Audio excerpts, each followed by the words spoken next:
Basic এইখানে কি কি করতে হবে? প্রথম কথা হচ্ছে একটা যে রৈখিক আমাদের যে প্রোগ্রাম বিধি সমস্যার যেই ফর্মে লেখা হয়, কোনো একটা এরকম সমস্যা দেয়া থাকবে, রিয়েল প্রবলেম দেয়া থাকবে, সেটাকে ওই রৈখিক প্রোগ্রাম বিধি সমস্যার ফর্মে লিখতে হবে, ওই ফর্মে প্রকাশ করতে হবে। এইটা হচ্ছে প্রথম ধরনের কোশ্চেন, ঠিক আছে? অথবা তোমাদের দেয়া থাকবে, কোশ্চেনটা দেয়া রইলো, মানে রৈখিক প্রোগ্রাম বিধির আকারেই দেয়া রইলো, সেটাকে গ্রাফিক্যালি সলিউশন করতে হবে। এই হচ্ছে বেসিক, বুঝে নাও এই দুটো প্যাটার্নের কোশ্চেন আসবে। ওকে, তো দুটোই এমন হওয়ার চান্স নেই যে প্রথমে প্রবলেমটা তোমাদেরকে রৈখিক প্রোগ্রাম বিধির আকারে লিখতে হলো, তারপরে সেটাকে সমাধানও করতে হলো একসঙ্গে, যেইটা তোমাদের 5 নম্বরের কোশ্চেনগুলোতে বলা আছে, ঠিক আছে? কিন্তু 5 নম্বরের কিছু কোশ্চেন আমরা করব, তার কারণ হচ্ছে সাপোজ ওই কোশ্চেনটা হয়তো ওইভাবে আসবে না, তোমাদেরকে হয়তো রৈখিক প্রোগ্রাম বিধিটা করতে বলবে, যে প্রোগ্রাম বিধি সমস্যায় প্রকাশ করো, এইরকম বলে দিল, এলপিপি ফর্মে প্রকাশ করতে হবে।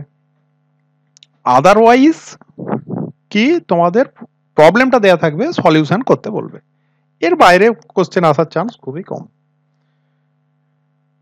তো এইখানের মধ্যে যেগুলো আমাদেরকে এলপিপি ফর্মে প্রকাশ করতে হবে, প্রথম কথা হচ্ছে সেইগুলোর মধ্যে ফুড প্রবলেম, ট্রান্সপোর্টেশন প্রবলেম, আর ব্যবসার ক্ষেত্রে প্রফিট অ্যান্ড লসের প্রবলেম কিছু থাকবে, ঠিক আছে?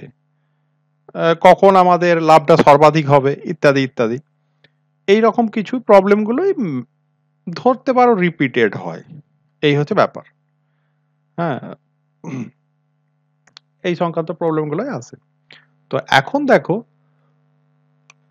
আমি এই 3-এর অঙ্কটা আগের দিন আমি বললাম যে আমি আর বলবো না, কেননা একবারে সবটা বলতে গেলে তো মাথায় নাও আসতে পারে।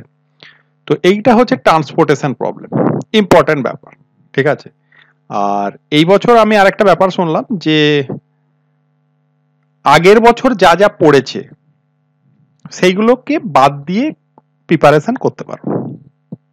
তাহলে আগের বছর ট্রান্সপোর্টেশন প্রবলেম পড়েনি সম্ভবত, কারো কি কেউ কি বলতে পারবে কি কি পড়েছে আগের বারে? ট্রান্সপোর্টেশন প্রবলেম সম্ভবত পড়েনি, তাহলে কিন্তু ট্রান্সপোর্টেশন প্রবলেম ইম্পর্টেন্ট হলেও হতে পারে, ঠিক আছে? সেই দিক থেকে তো সেই প্রবলেমটা রিপিটেড হবে না, সেই ধরনের প্রবলেম বা সেটা রিপিটেড হবে না। এবার ম্যাথের ক্ষেত্রে আর খুব সামান্যই বাদ যাবে সেটা, মানে কিন্তু অন্যান্য অনেক সাবজেক্টে অনেকটাই বাদ চলে গেল, শর্ট আউট করতে সুবিধা হবে আর কি। তো এখন দেখো এই 3-এর প্রবলেমটা আমরা যদি দেখি, কি বলছে, এ বি দুটো জায়গায় দুটো কারখানা বা ফ্যাক্টরি আছে। আমাকে প্রশ্নটা অত্যন্ত ছোট করেই রাখতে হয়েছে, তার কারণ হচ্ছে নইলে আমি আর লেখার জায়গায় পাবো না। ফ্যাক্টরি আছে, কারখানা দুটো থেকে সি ডি 3টে ডিপো আছে, ডিপোতে একটি দ্রব্য যোগান দেওয়া হয়, ঠিক আছে? তো সি ডি 3টে ডিপোতে যথাক্রমে 5-5-4 একক দ্রব্য প্রয়োজন হয়। এ বি কারখানাতে উৎপাদন হয় যথাক্রমে 8 একক ও 6 একক। কারখানাগুলি থেকে বিভিন্ন ডিপোতে একক দ্রব্য পাঠাবার খরচ নিচে দেয়া আছে। এই খরচ মানে এ কারখানা থেকে সি কারখানাতে পাঠাতে 160 টাকা খরচা হয়। ওকে, আবার যদি আমরা এ থেকে ডি তে পাঠাই, এ থেকে কোনো একটা 1 একক যদি তুমি দ্রব্য এখানে পাঠানো হয়, এই যে 1 একক দ্রব্য পাঠানোর খরচ হচ্ছে এটা 100 টাকা। এইভাবে আমাদের খরচ হয়, সেটা ছক আকারে দেয়া আছে, সুবিধাও হবে তাতে। কিভাবে কারখানা দুটির থেকে দ্রব্যটি 3টে ডিপোতে পাঠালে ডিপোগুলির চাহিদা মিটবে, ঠিক আছে? প্রত্যেকটা ডিপোর চাহিদা আছে কত করে, সি এর চাহিদা 5 একক, ডি এর চাহিদা 5 একক, ই এর চাহিদা 4 একক, এইটাও মিটে যাবে এবং পাঠাবার খরচ ন্যূনতম হবে। আমরা সব সময় চাইবো যে ট্রান্সপোর্ট যে কস্টটা সেইটা যেন মিনিমাম হয়, ঠিক আছে? এটা তো খুব নর্মাল ব্যাপার। এই সমস্যাকে রৈখিক প্রোগ্রাম বিধি সমস্যা রূপে প্রকাশ করে। এখন যখন ট্রান্সপোর্টেশন প্রবলেম থাকবে, তাহলে এই এ আর বি এরা হচ্ছে কি সাপ্লাই পয়েন্ট, এইখান থেকে যাবে কোথায় যাবে, সিডিই তে। তাহলে এইভাবে একটা ছবি আমরা ড্র করব। এইখানে ধরো এ লিখছি, সাপোজ এইখানে বি লিখছি, আর কোথায় কোথায় যাবে, সি এতে যাবে, ডি এতে যাবে, আর ই এতে যাবে, ঠিক আছে? 3টে পয়েন্ট করে নিলাম। এই হচ্ছে এইরকম ছবি হবে। তাহলে এ থেকে যাবে সি এতে, ডি এতে ইয়েতে, আর বি থেকেও সি ডি ইয়েতে যাবে। এখন দেখো কি বলছে, এ কারখানাটাতে উৎপাদন কত হয় 8 একক, তাহলে এ এর ক্যাপাসিটি হচ্ছে 8 একক, ঠিক আছে, 8 ইউনিট। এইখান থেকে এইখানে ম্যাক্সিমাম 8 এককই যাবে। তাহলে কিভাবে যাবে না, আমি ধরে নিচ্ছি এ থেকে এই যে সি ডিপোতে যাচ্ছে মাল যাচ্ছে এক্স একক, যাচ্ছে। পাশাপাশি আবার এটাও লিখে রেখে দেবে যে এ থেকে সি যে ডিপোতে যাচ্ছে তার খরচটা কত, 160 টাকা পার হচ্ছে ইয়ে। অত তো লেখার জায়গা হবে না, তো জাস্ট এইরকমই লিখে রেখে দাও। মানে আমার কি প্রবলেমটা করতে দেখবে সুবিধা হবে। এই ছবিটা আমি কেন আঁকছি, এই ডায়াগ্রামটা আমি এই জন্যই আঁকছি যাতে করে আমার সুবিধা হয়। আরেকটা আমি ধরে নিচ্ছি যে এ থেকে ডি ডিপোতে যে যাচ্ছে ওয়াই একক, তোমার ধরো ওয়াই ইউনিট যাচ্ছে, আর এইখানে খরচ কত, এ থেকে ডি এতে যাওয়ার খরচ 100 টাকা করে, 100 টাকা পার ইউনিটের ক্যারিং কস্ট, ঠিক আছে। তাহলে দেখো এ থেকে যখন ই ডিপোতে যাবে তাহলে কি, দেখো এর টোটাল উৎপাদন খরচা হচ্ছে 8 একক, তার মধ্যে এক্স একক এইখানে চলে গেছে, ওয়াই একক এইখানে চলে গেছে, ঠিক আছে। আমি ধরে নিচ্ছি যে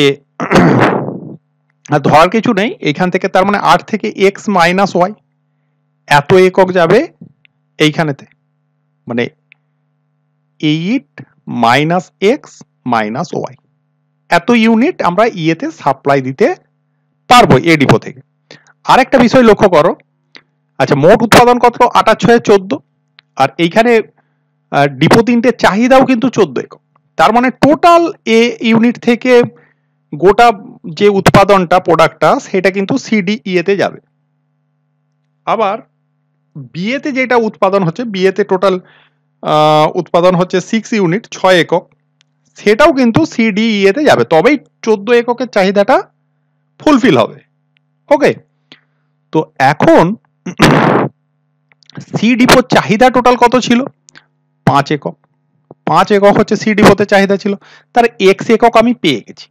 তাহলে বি থেকে সি এতে কতটা যাবে, এক্স মাইনাস 5 একক, এত একক যাবে, এক্স মাইনাস 5 একক যাবে, ঠিক আছে। আচ্ছা এখানে পাশাপাশি আমরা রেট গুলো লিখে রাখছি, বি থেকে সি এতে যাওয়ার চার্জ কত, 100 টাকা করে পার ইউনিট, 100 টাকা,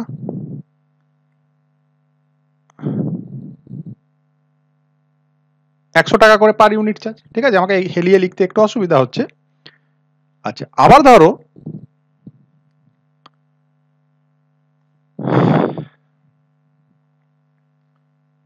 এইখান থেকে বি থেকে যখন ডি এতে যাচ্ছে, ঠিক আছে, বি থেকে যখন ডি এতে যাচ্ছে, ডি এর টোটাল চাহিদা কত, ডি এর টোটাল চাহিদা হচ্ছে আমাদের 5 একক, 5 একক, তার মধ্যে ওয়াই একক চলে এসছে, তার মানে বাকি কত আছে, 5 মাইনাস ওয়াই, এইটাও 5 মাইনাস এক্স হবে, 5 মাইনাস এক্সই হবে, আমি বললাম অথচ লেখার সময় এক্স মাইনাস 5 লিখে দিই, ঠিক আছে। 5 মাইনাস এক্স এটাও আসবে 5 মাইনাস ওয়াই একক। আসলে ডায়াগ্রামটা আরেকটু বড় করলে মনে হচ্ছে বেটার হতো, এখানটায় ঠিক মানে সূক্ষ্ম করে লিখতে হচ্ছে আর কি। 5 মাইনাস ওয়াই একক, এককটা লিখছি না। আচ্ছা বি থেকে ডি এতে যাওয়ার চার্জ কত, 120 টাকা, 120 টাকা করে হচ্ছে পার ইউনিট ক্যারিং কস্ট। এইবার বি থেকে ইয়েতেও প্রোডাক্ট যাবে, তাহলে বি থেকে ইয়েতে যে প্রোডাক্ট যাবে আমরা দুভাবে হিসাব করতে পারি। এক তো হচ্ছে কি, বি এর টোটাল উৎপাদন হচ্ছে 6 ইউনিট, 6 ইউনিট থেকে এইখানে যে মালটা গেছে সেটাকে মাইনাস করে দাও, তার মানে মাইনাস একটা হবে 5 মাইনাস এক্স, আর মাইনাস একটা হবে 5 মাইনাস ওয়াই, তাহলে টোটাল ক্যালকুলেশন করলে কত হচ্ছে, 5 5 10, তাহলে আর এইটা হচ্ছে এক্সটা প্লাস হয়ে যাচ্ছে, দেখো ওয়াইটাও প্লাস হয়ে যাচ্ছে, তার মানে এক্স প্লাস ওয়াই, আর এখানে যেটা মাইনাস 10 পেলে তার মানে ওটা পাচ্ছ -4। এইভাবে কেউ হিসাব করতে পারে। আর আদারওয়াইজ কেউ এইভাবেও হিসাব করতে পারে যে ই এর টোটাল চাহিদা কত, 4 একক, তাহলে 4 ইউনিট এইখানে চাহিদা, তার মধ্যে এইখানে দেখো এত ইউনিট অলরেডি সাপ্লাই হয়ে গেছে, তাহলে 4 থেকে -8 প্লাস এক্স প্লাস ওয়াই, কি বলছি বুঝতে পারলে? এইটা থেকে 4 একক থেকে এইটা বাদ দিয়ে দিলে বাকিটা নিশ্চয়ই এই বি থেকে ইয়েতে যাবে। দুটো ভাবেই ভাবা যায়, যে যেভাবে ম্যানেজ করতে পারবে। ওকে, কোনো অসুবিধা নেই, যে যেটা খুশি, যার স্বচ্ছন্দ যেটাতে হবে সেটাই করবে। তাহলে আমার বি থেকে ইয়েতে যাচ্ছে এক্স প্লাস ওয়াই মাইনাস 4 এত ইউনিট। এবার তার প্যারালালি আমাকে যেটা করতে হবে, কত ইউনিট পার ইউনিটের ক্যারিং কস্ট কত সেটাও দেখতে হবে। পার ইউনিটের ক্যারিং কস্ট হচ্ছে বি থেকে ইয়েতে যদি যাচ্ছি 100 টাকা, এই হচ্ছে ব্যাপার, 100 টাকা হচ্ছে ক্যারিং কস্ট। তো এই ডায়াগ্রামটা যদি কেউ এঁকে ফেলে, আচ্ছা এইখানের ক্যারিং কস্টটা কত, 150 টাকা। এই ডায়াগ্রামটা যদি এঁকে ফেলে তাহলে প্রবলেমটা কিন্তু আর অত কঠিন হবে না। ঠিক আছে, এইটি হচ্ছে প্রথম কথা মাথায় রাখতে হবে ট্রান্সপোর্টেশন প্রবলেমের ক্ষেত্রে। তাহলে এই ছবিটা প্রথমে আঁকবো, আঁকার পরে আমরা কনসিডার করব যে ধরি এইগুলো তো, যে এই যে এক্স একক পাঠিয়েছি কি ওয়াই একক পাঠিয়েছি, এগুলো তো অঙ্কে বলা নেই, ধরে নিতে হবে। ধরি এটা হচ্ছে কারখানা, ঠিক আছে, বা এ ও বি, করবো না, এ কারখানা থেকেই করছি, হ্যাঁ, এ কারখানা থেকে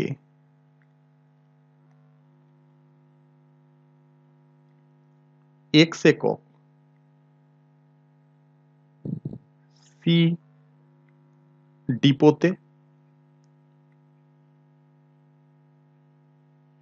ও ওয়াই একক ডি ডিপোতে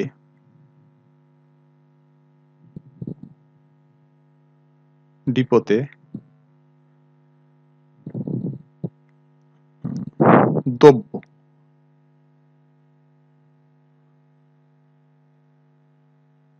পাঠানো হয়। এইটা হচ্ছে একদম প্রাইমারি আমাদের কনসিডারেশন, যে এটা আমরা কনসিডার করলাম। ঠিক আছে, তাহলে দেখো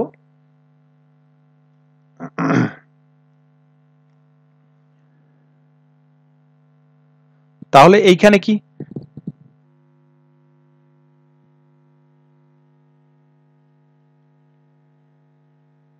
এ থেকে এইগুলো সব লিখতে হবে আর কি, ই ডিপোতে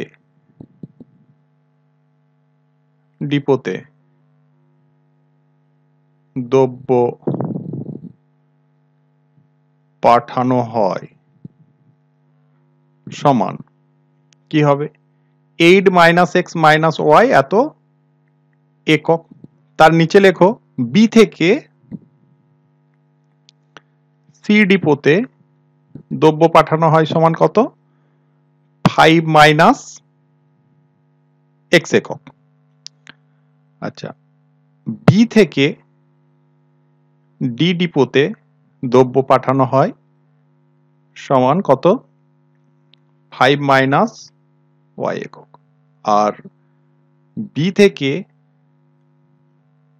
ই ডিপোতে একই রকম আর কি, এটা কত হবে, এক্স প্লাস ওয়াই মাইনাস 4 এত একক।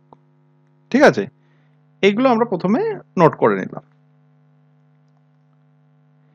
এবার দেখো এই যে দ্রব্য পাঠানো হচ্ছে, এইগুলো কোনোটাই নেগেটিভ কোয়ান্টিটি হতে পারে না, মানে এ থেকে সি তে পাঠাবে যেটা, সেটাও একটা জিরো হতে পারে, যে কিছুই পাঠালাম না, বাট জিরোর কম কখনোই হবে না। তাহলে এইগুলো সবগুলোই আমাদের গ্রেটার দেন জিরো। তাহলে অতএব আমরা কি বলতে পারি, এই যে এই এক্সটা, এইটা কি হবে, greater or equal to zero, comma Y এইটাও greater or equal to zero. ঠিক আছে, তার সাথে সাথে দেখো এইটা greater or equal to zero, মানে 8 মাইনাস এক্স মাইনাস ওয়াই এটা greater or equal to zero, or আমরা এইখানেই একবারে বলে নিচ্ছি যে x plus Y, X plus ওয়াইটা ধরো ওই দিকে গেছে, তাহলে লেস অর ইকুয়াল টু কি হবে 8। ঠিক আছে, আর কি কি পাবে না, এইটা গ্রেটার অর ইকুয়াল টু 0, তার মানে x is less or equal to 5। এইখান থেকেও ঠিক একই, y is less or equal to 5, আর এইটা গ্রেটার ইকুয়াল টু 0 করলে আমরা কি পাবো, যে x plus y is greater or equal to 4। তাহলে আমরা এখানে কনস্ট্যান্টস গুলো পেয়ে গেলাম এইভাবে। এইবার দেখো, কিন্তু আমরা যে অবজেক্টিভ ফাংশন যেটা, সেটা এখনো কিন্তু বের করিনি বা করা হয়নি। অবজেক্টিভ ফাংশনটা আমার কি হবে, যে খরচটা, আমাদের যে ট্রান্সপোর্টেশন কস্ট, সেটাই হচ্ছে আমাদের অবজেক্টিভ ফাংশন হবে। তাহলে লিখছি এখানে, তাহলে মোট খরচই লিখে দিচ্ছি, বা মোট পাঠাবার খরচ। তাহলে মোট পাঠানোর খরচ, পাঠানোর খরচ এইটা, এইটা সমান কি আসবে দেখো, অনেক বড় হবে। দেখো x ইন্টু 160, এক ইউনিটে 160 টাকা খরচা হয়, তাহলে x ইউনিটে কত হবে, x ইন্টু 160 বা 160x। খুব সুবিধা হয়ে যাবে, প্রথমে যদি কেউ এই ছবিটা আঁকতে পারে তাহলে কিন্তু অঙ্কটা তার কাছে কঠিন হবে না।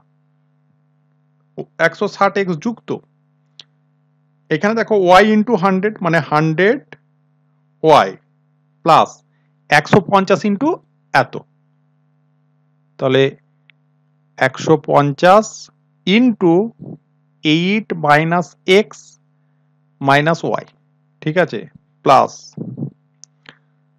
এইখানে 100 into 5 minus X, 100 into 5 minus X, okay. তারপরে প্লাস হবে 120 টাকা করে 5 মাইনাস ওয়াই,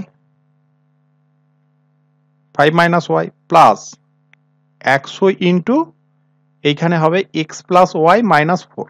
ঠিক আছে, এইটার ক্যালকুলেশন কত আসছে তোমাদের কেউ একটু বলে দিলে ভালো হয়, মানে আমার পক্ষে এটা এইখানে করতে গেলে আমাকে আরো 2-3টে স্টেপ আসতে হবে, তাহলে মানে আমার আর লেখার জায়গাই থাকবে না। কেউ যদি একটু করে দাও তো খুব ভালো হয়, একটু করে দাও না। 10x minus 70y minus 1900 plus 1900। Okay okay okay, thank you. তো এই হচ্ছে মোট পাঠানোর খরচ। ঠিক আছে, এইবার দেখো আমরা সবকিছুই পেয়ে গেছি, মানে এতক্ষণ পর্যন্ত আমরা সমস্ত কিছু হিসাব নিকাশ যা করেছি র ওয়েতে করেছি। এইবার রৈখিক প্রোগ্রাম বিধি সমস্যা লেখার যেমন আমরা প্যাটার্ন যে মেনটেন করি, সেই মেনটেন করে করে নেব। কি করব তাহলে, অতএব নির্ণেয়, এরকম লিখতে হবে, অতএব নির্ণেয়, এই জায়গাটায় লেখা যাবে, নইলে পরের পেজে যেতে হবে আর কি। নির্ণেয় রৈখিক প্রোগ্রাম বিধি, রৈখিক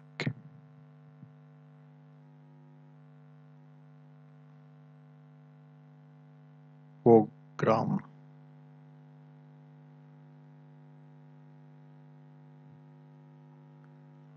প্রোগ্রাম বিধি সমস্যাটি হলো। ঠিক আছে, এখানে ওই সমস্যাটাই লিখতে বলেছে, সমস্যা,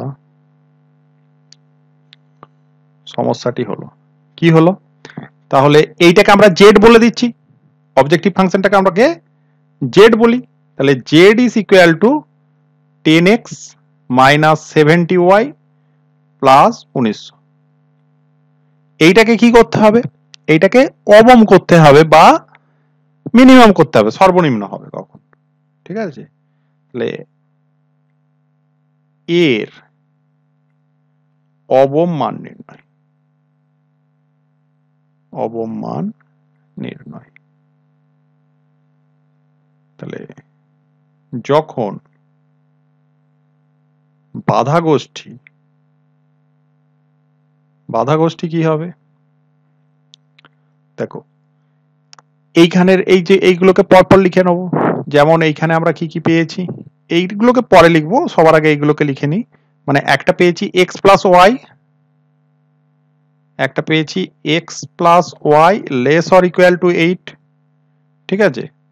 তারপরে আমরা পেয়েছি x is less or equal to 5, বা বড় দুটোকেই আগে লিখে নিই। আরেকটা হচ্ছে এইটা, এইটা সুবিধা হবে। X plus y is greater or equal to 4, তারপরে x less or equal to 5, x y less or equal to 5, y less or equal to 5। আর কি কি পেয়েছি না, x is greater or equal to 0, y is, বা এখানে আমরা লাস্টে এটাকে অ্যান্ড দিয়ে বলি, এবং এখানেও বলবো এবং x is greater or equal to 0, y is greater or equal to 0। এগুলো ডিসিশন ভেরিয়েবল, ডিসিশন ভেরিয়েবল গুলো আমরা গ্রেটার অর ইকুয়াল টু 0 নেব। ঠিক আছে, বোঝা গেল কি প্রবলেমটা? এইটি হচ্ছে ট্রান্সপোর্টেশন প্রবলেমের আসল ব্যাপার। আরেকটাই ট্রান্সপোর্টেশন প্রবলেম আছে, সেটাও দেখাবো। মেনলি আজকের গোটা ক্লাসটাই করানোর উদ্দেশ্য হচ্ছে ট্রান্সপোর্টেশন প্রবলেম শেখা। ঠিক আছে, বহু সময় লাগবে একটা প্রবলেমকে দেখানো, মানে কিচ্ছু করার নেই। এই রকমই পরীক্ষার হলেও করতে বুঝতে পারছো যে কতক্ষণ সময় লাগবে। হ্যাঁ, এই প্রবলেমগুলো আমাদের কি কাজে লাগবে? এই ট্রান্সপোর্টের প্রবলেম এইগুলো এইগুলো হচ্ছে তোমার প্রথম কথা হচ্ছে এইচএস পাস করতে কাজে লাগবে। প্রথম যে কাজে লাগাটা মাথায় রাখতে হবে। ঠিক আছে, সেকেন্ড কি কাজে লাগবে সেটা হচ্ছে যে তুমি যদি ভবিষ্যতে কখনো মানে বড় সেরকম বিজনেসম্যান হতে পারো, দুটো কারখানা আছে, তো 10টা জায়গায় মাল সাপ্লাই হয়, তখন তুমি এইভাবে ক্যালকুলেশন করে নিতে পারবে। ওকে, সেটা একটা হতে পারে। আমার বাবা করে এরকম করে, স্যার খাস ধান সব অম্রপালি ধান এরকম আলাদা আলাদা করে ভাগ ভাগ করে করে। হুম দেখেছি। হুম, তুমি তাকে একটু হেল্প করতে পারো, এই যে এটা যদি শিখে ফেলো। আমার সব মাথায় কিছু ঢোকে না, আমার মাথায় কিছু তাহলে আর কি করবে? তাহলে কিন্তু প্রবলেমটা কিছু কাজে লাগবে না, মানে এটা শিখে আর কি কাজে লাগবে যদি না মাথাতেই ঢোকে। আসল কথা আমার এতক্ষণ বলার উদ্দেশ্যই ছিল মাথাতে যাতে ঢোকে, কিন্তু মাথায় যখন ঢোকেনি আর কিছু করার নেই। দেখ, না স্যার এইটা ঢুকেছে। ও আচ্ছা আচ্ছা, বাবা যখন করতো তখন ঢোকে না। ও হো হো হো, আচ্ছা আচ্ছা আচ্ছা, ঠিক আছে।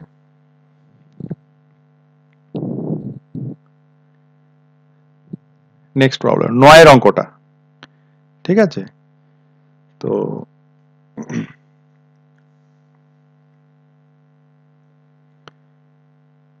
দেখো 9 অঙ্কটাতে কি বলেছে, যে এই যে রৈখিক প্রোগ্রাম বিধি যে আমাদের সমস্যাটা দিয়েছে, এই যে সমস্যা দিয়েছে এখানে লেখচিত্রের সাহায্যে সমাধান করার কথাই বলেছে, কিন্তু সমাধান করতে গিয়ে বলছে এই কেসটা আসবে যে কোনো কার্যকর সমাধান নেই, কার্যকর সমাধান নেই। মানে বিষয়টা কি বলতে চাইছে? ওকে, তো আচ্ছা, মেনলি এই এই চ্যাপ্টারটার অঙ্কগুলো কিন্তু খুব মাথা কাটানোর বিষয় নয়। আমাকে পদ্ধতি শিখতে হবে যে প্রচুর আমাকে মাথা খাটিয়ে আবার নতুন করে ভাবতে হবে তা নয়, স্টেপ বাই স্টেপ ওয়াইজ লেখা। এই যে আগের অঙ্কটা যেটা করলাম, তোমাকে এই স্টেপগুলো শিখে রাখতে হবে। আবার যখন নেক্সট ট্রান্সপোর্টেশন প্রবলেম আসবে ঠিক এইভাবেই করতে হবে, ঠিক এইভাবেই করতে হবে। তো ফলে হচ্ছে বিষয়টা আমাকে এই অঙ্কটা আবার নতুন একটা ডিফারেন্ট অঙ্ক দেবে তা নয়, এই প্যাটার্নটাই আসবে। হয়তো সেইখানে এইখানে 160 আছে, 160-এর জায়গায় এইখানে শুধু 60 হলো, কি এইখানে 100 আছে, 100-র জায়গায় হয়তো 1000 দিতে পারে, নো প্রবলেম। কিন্তু বিষয়টা এইরকমই, এইখানে নতুনত্ব থাকবে না অঙ্কে, অঙ্কের প্যাটার্ন গুলো একই রকমের, ওই কটা যে প্যাটার্ন বললাম তার মধ্যেই পরীক্ষাতেও আসে, আর তোমাদেরকে এইগুলোই শিখতে হবে। নেক্সট হচ্ছে আমি যদি এই অঙ্কটা বলি, তাহলে এইখানে আমরা কি কি স্টেপ ফলো করব?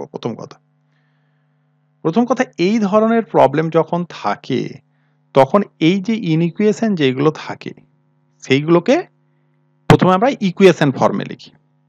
ওকে, তাহলে এখানে লিখছি যে এই 3x minus y less or equal to কি আছে, -3,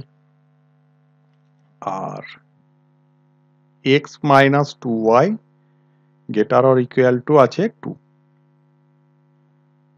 এই অসমীকরণগুলির, এগুলো আমরা অসমীকরণ বলি, অসমীকরণগুলির অনুরূপ সমীকরণ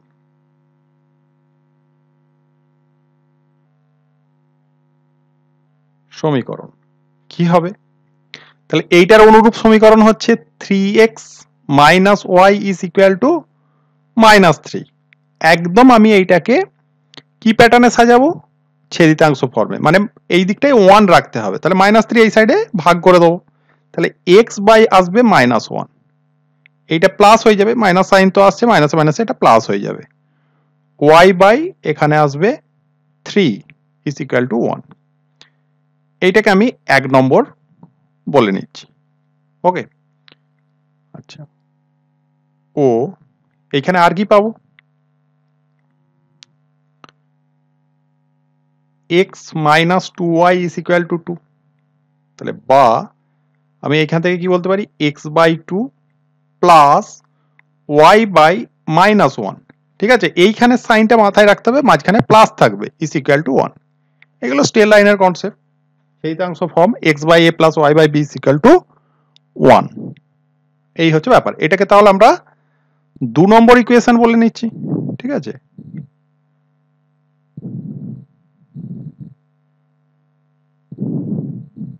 দু নম্বর ইকুয়েশন। এখন এই যে 1 নম্বর আর 2 নম্বর ইকুয়েশন পেলাম, এই দুটো দিয়ে আমাকে ছবি ড্র করতে হবে। ছবি ড্র করতে হবে মানে আমাকে x অক্ষ y অক্ষ টেনে নিতে হবে।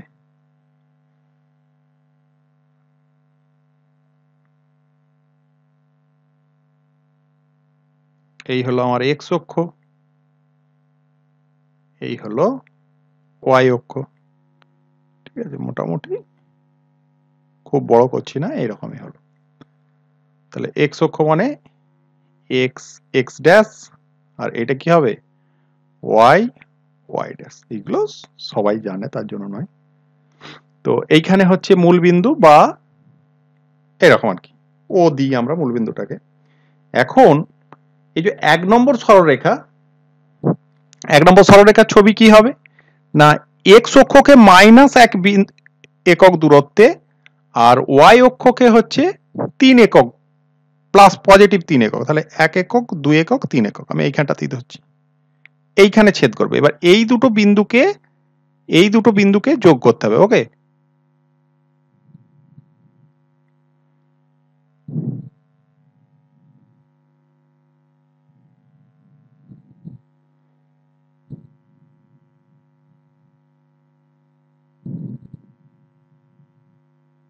খুবই ডিফিকাল্ট ব্যাপার আর কি এইখানে ছবিটা আঁকা।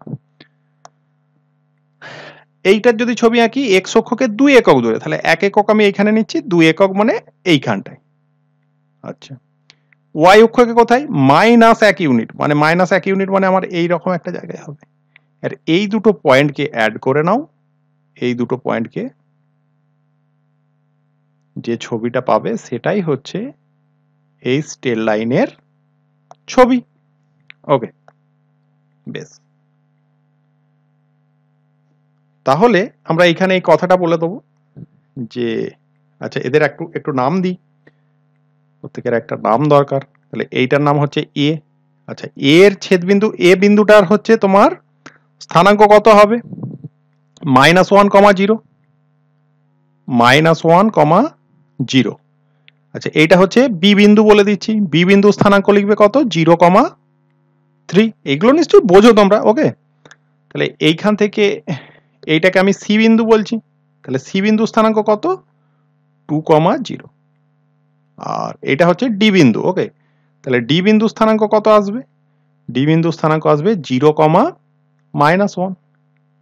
ঠিক আছে, এইভাবে আমি বিন্দুগুলো স্থানাঙ্ক দিলাম। আচ্ছা, এইগুলোতে এরকম আমরা অ্যারো দিয়ে দেবো, কেননা স্ট্রেট লাইন, তো স্ট্রেট লাইন আমাদের বিস্তৃত কতটা হবে? অসীম, এইদিকে ওইদিকে অসীম যাবে। ওকে, এই হচ্ছে আমাদের ব্যাপার। এবার তাহলে একটু লিখি, কি লিখবো না, এটা আমাদের লেখচিত্র যেটা এঁকেছি, লিখছি লেখচিত্রে লেখচিত্রে 1 নম্বর সরলরেখাকে এবি সরলরেখা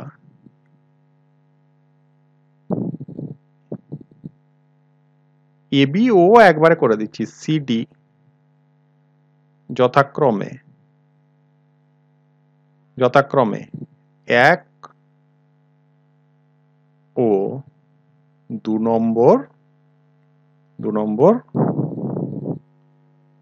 সমীকরণের লেখচিত্র ঠিক আছে। দেখো আচ্ছা, এইবার এইখানটায় ধরো এবিসিডি পেয়েছি, এটা ধরো ই বিন্দু। এবার ই বিন্দুটা কি করে বার করব?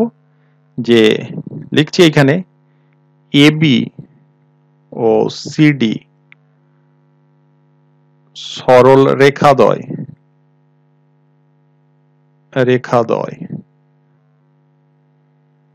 পরস্পরকে ই বিন্দুতে আচ্ছা ই বিন্দু স্থানাঙ্কটা আমরা বের করব। কি করে বের করব? না ওই 1 আর 2 এর সমাধান করব। 1 আর 2 এর সমাধান মানে এই দুটো সমাধান করলেই হবে। এইটা মেন্টালি করে নেবো, এইখানে করে দেখানোর কিন্তু কোনো দরকার নেই। তোমরা একটু করে আমাকে রেজাল্টটা বলতে পারবে কেউ? খুব সিম্পল ব্যাপার, কেউ করে একটু রেজাল্টটা বলো। ওকে, এটাকে ধরো 2 দিয়ে গুণ করলাম, তার মানে 6x - 2y is equal to -6 আর এইটাকে বিয়োগ করছি তার থেকে, তার মানে 5x -6 আর 8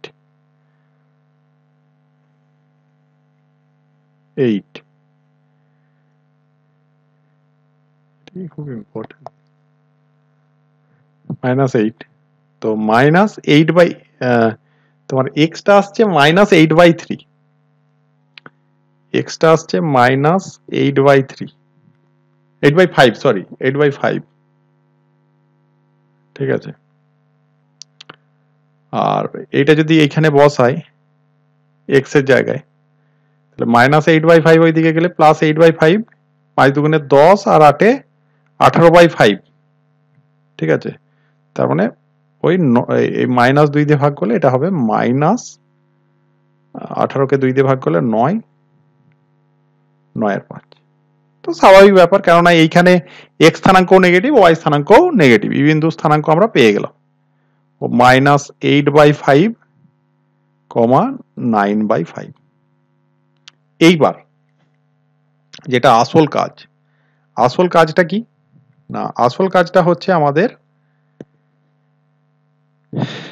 এই যে এই রেখাটা এবি, যে রেখাটা এবিটার কোন দিকে আমাদের সমাধান অঞ্চলটা পড়বে, এবি রেখাটার কোন দিকে।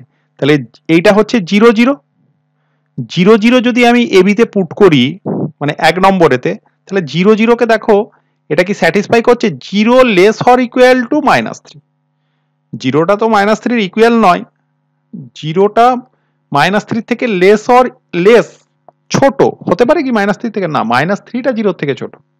তার মানে এর সমাধান অঞ্চলটা, এই যে এবির সমাধান অঞ্চলটা হচ্ছে মূল বিন্দু যেদিকে তার বিপরীত দিকে, মূল বিন্দু দিয়ে স্যাটিসফাইড হলো না, তাহলে মূল বিন্দু যেদিকে তার বিপরীত দিকে হবে এর সমাধান অঞ্চলটা। ঠিক একই বা ফিজিবল রিজিয়ন, যেটা কার্যকর সমাধান অঞ্চল, আমরা কোথায় পাবো দেখি।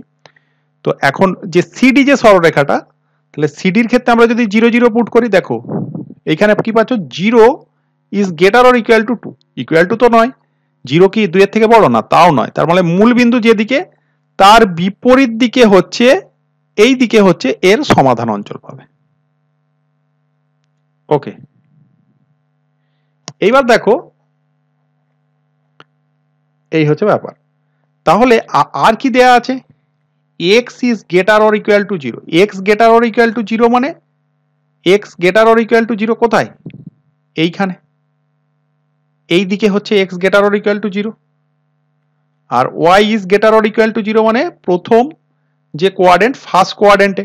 তার মানে আমাদের যে সমাধান অঞ্চল থাকার কথা ছিল সেটা কোন কোয়াড্রেন্টে থাকার কথা ছিল? ফার্স্ট কোয়াড্রেন্টে। যদি ফার্স্ট কোয়াড্রেন্টে আমরা কোনো সমাধান অঞ্চল পাই তাহলেই হবে, কিন্তু এইখানে দেখতে পাচ্ছি কি এই যে দুটো আমাদের কনস্ট্যান্টস আছে এদের জন্য সমাধান অঞ্চল কোথায় পাচ্ছি, কোথায় গঠন হচ্ছে, এইখানেতে। তার মানে কোনো কার্যকর সমাধান অঞ্চলই নেই। ঠিক আছে, কার্যকর সমাধান অঞ্চল তখনই থাকতো যদি x is greater or equal to 0 হতো। আরে বাবা, এক্স আর ওয়াই যদি নেগেটিভ হয়ে যায়, ধরো আগের যে প্রবলেমটা আরে করছিলাম, এক্স আর ওয়াই নেগেটিভ হয়ে গেলে ওগুলো ভ্যালিডই নয়।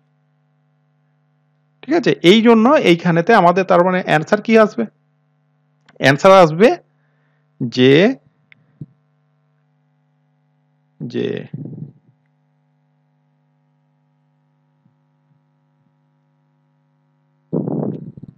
এখানটাকে চিহ্নিত করে দিই, এই যে ডট ডট কেউ দিয়ে দিতে পারে, ডট ডট, এটাকে রেখাঙ্কিত অঞ্চল বলবো। ঠিক আছে, যে যেহেতু রেখাঙ্কিত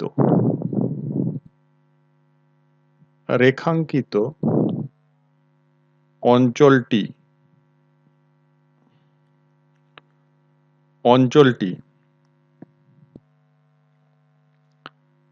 প্রথম পদে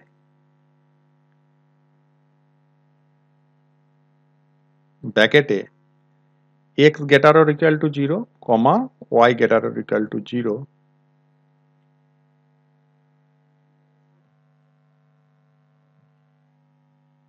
অবস্থিত নয়, তাই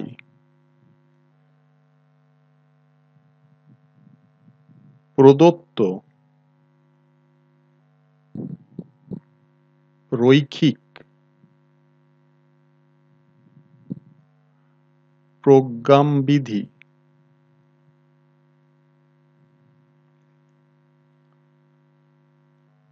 সমস্যাটির কোনো কার্যকর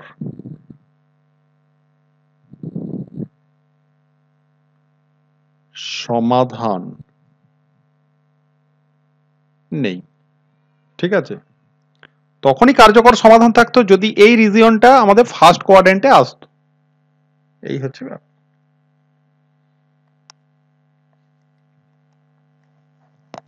অঙ্কটা তো আমি করতেই বলেছিলাম, এটা বাদ দিয়েই করতে বলেছিলাম, কেননা এটা একটু অন্যরকম। ওকে, আরো কিছু অঙ্ক দেখিয়ে দিই।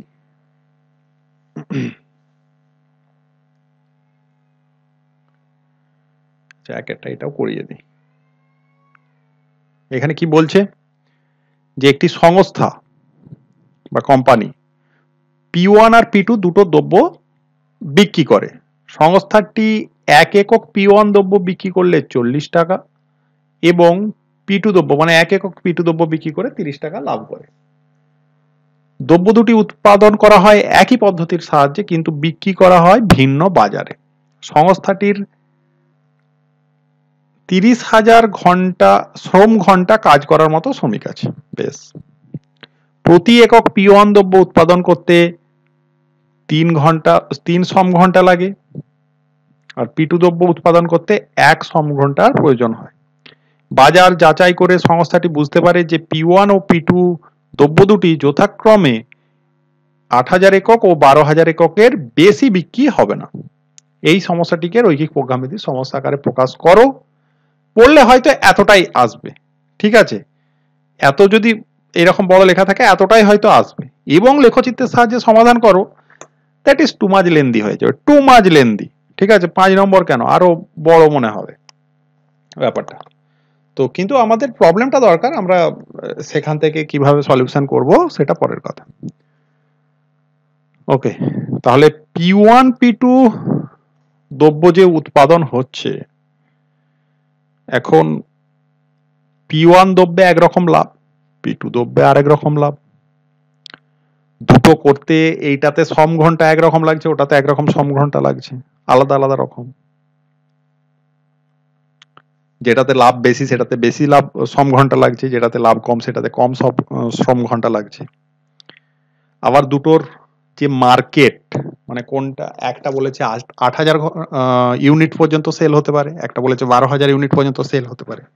এই সমস্ত বিষয়গুলোকে মাথায় রেখে আমাদেরকে রৈখিক প্রোগ্রাম বিধিটা তৈরি করতে হবে। ঠিক আছে, তাহলে মেনলি ভেরিয়েবল কোন দুটো? ভেরিয়েবল হচ্ছে P1 আর P2 কোয়ান্টিটি কি হবে, P1 কতটা উৎপন্ন হবে কিংবা P2 কতটা উৎপন্ন হবে, এই দুটোই ভ্যারি করবে। তার উপরেই, ঠিক আছে, কোম্পানি সবসময় কি চাইবে, তার লাভটা যেন বেশি হয়। তাহলে কোম্পানি সবসময় যদি এটা চায়, তাহলে কতটা আমাকে P1 দ্রব্য আর কতটা P2 দ্রব্য উৎপাদন করতে হবে সেইটা বের করতে হবে। ঠিক আছে, এইটি হচ্ছে সমস্যাটা। তাহলে আমরা এটা চেঞ্জ করি, আমি ধরে নিচ্ছি যেমন অন্য অঙ্কগুলোতেও ধরেছি। তাহলে ধরি x একক P1 ও y একক P2 দ্রব্য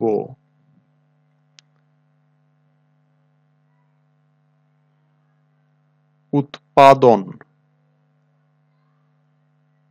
করলে লাভ সর্বাধিক হবে। সর্বাধিক হবে, ঠিক আছে, এইটা আমরা প্রথম ধরে নিচ্ছি। তাহলে এবার লাভের হিসাবটা কি? তাহলে লিখছি মোট লাভ। মোট লাভ সমান কি? তাহলে এইখানে দেখো দেয়া আছে যে 1 একক যে P1 দ্রব্য বিক্রি করে 40 টাকা লাভ, তার মানে x একক P1 দ্রব্য বিক্রি করলে কত হবে? 40x। ঠিক আছে, প্লাস P2 হচ্ছে y একক, তাহলে y ইন্টু 30 মানে প্লাস 30y। এইটা এত টাকা বলতে পারো, এত টাকা মোট লাভ হবে আমাদের এই টাকাটা। এইবার এইখানে আর কি কি কন্ডিশন দেয়া আছে?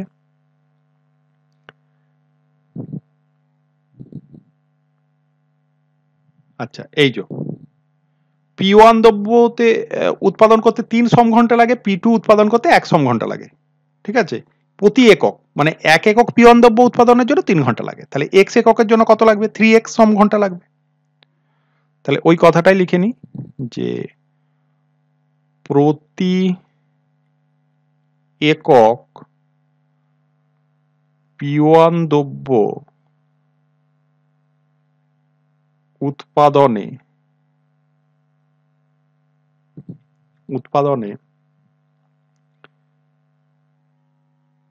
3 শ্রম ঘন্টা ও প্রতি একক P2 দ্রব্য উৎপাদনে 1 শ্রম ঘন্টা লাগে। অতএব আমরা এখান থেকে কি আসতে পারি যে 3x x একক করতে লাগবে 3x শ্রম ঘন্টা প্লাস y। ঠিক আছে, এটা টোটাল শ্রম ঘন্টা লাগবে। এইবার এইখানে বলেছে যে কি কোম্পানিটা ম্যাক্সিমাম কত শ্রম ঘন্টা কাজ করার মতো শ্রমিক আছে? 30,000। ঠিক আছে, 30,000 মানে এইটা তোমার লেস অর ইকুয়াল টু হবে 30,000। এইটা যেটা হতে হবে যে শ্রম ঘন্টাটা এই দুটো মিলে সেটা 30,000 কম হলে চলবে কিংবা 30,000 সমান হলেও চলবে, ওই জন্য লেস অর ইকুয়াল টু। এখন 30,000 যদি বেশি হয়ে যেত তাহলে অত শ্রম ঘন্টাই তো অ্যাভেলেবেল নয়, প্রোডাক্টটাই উৎপাদন হতো না। ঠিক আছে, দেখো এইটা একটা আমরা কনস্ট্যান্স পেয়ে গেলাম, বাধা গোষ্ঠী পেতে শুরু করেছি।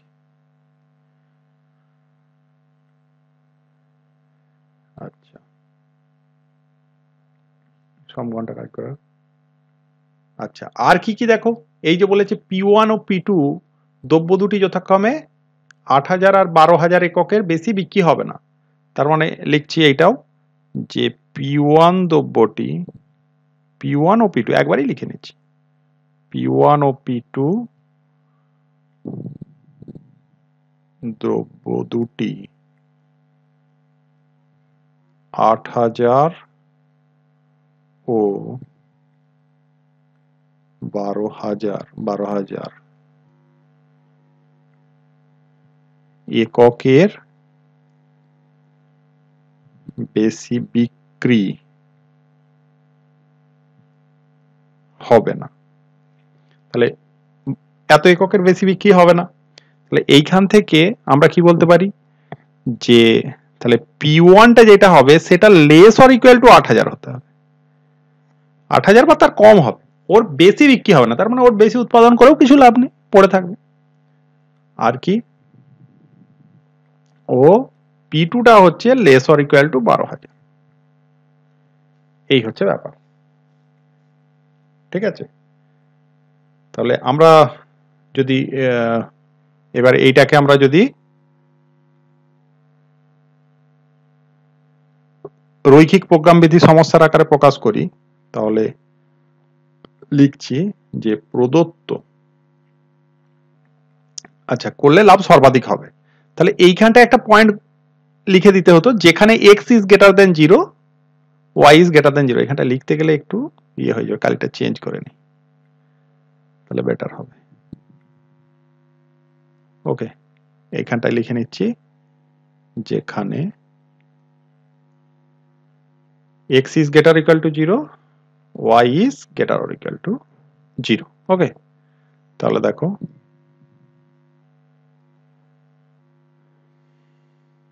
প্রদত্ত সমস্যাটিকে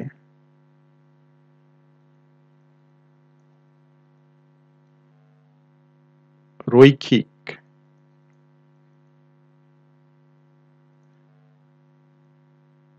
প্রোগ্রাম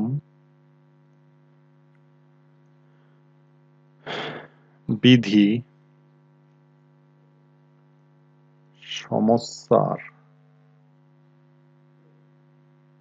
আকারে প্রকাশ করলে হয়, কি হয়,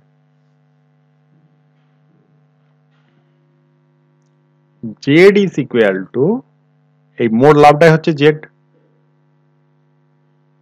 40x প্লাস 30y এর চরম মান নির্ণয়। কেন, লাভটাকে কি করতে হবে, সবসময় ম্যাক্সিমাইজ করতে হবে, চরম মান নির্ণয়, যেখানে বাধা গোষ্ঠী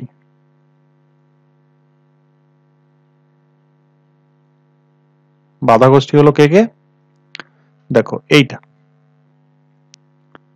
3x plus y less or equal to 30,000।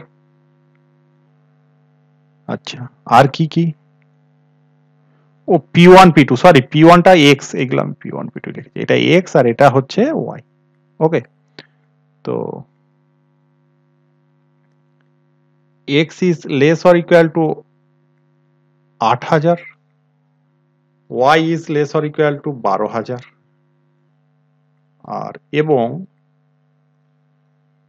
x greater or equal to 0, y is greater or equal to 0। এইটা গেল এই স্টেপটা, পরীক্ষায় পড়লে এতটাই পড়বে, এই অঙ্কটা যদি ধর পরীক্ষায় আসে এইটি করতে দেবে। এবার নেক্সট পার্টটা যদি করতে দেয় তখন কি তোমাকে দেয়া থাকবে, এতটা দেয়া থাকবে, দিয়ে বলবে লেখচিত্রের সাহায্যে সমাধান করো। আশা করি আমি কি বলছি বুঝতে পারছো প্রত্যেকে। তাহলে নেক্সট পার্টটা করছি, কালিটা বরঞ্চ চেঞ্জ করে নি।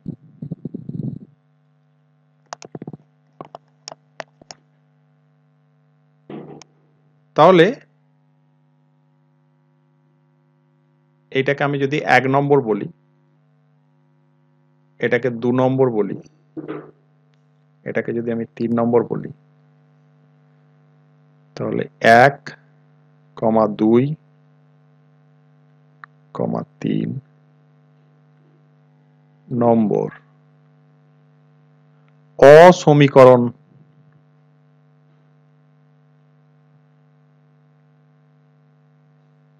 সমীকরণকে বা সমীকরণের অনুরূপ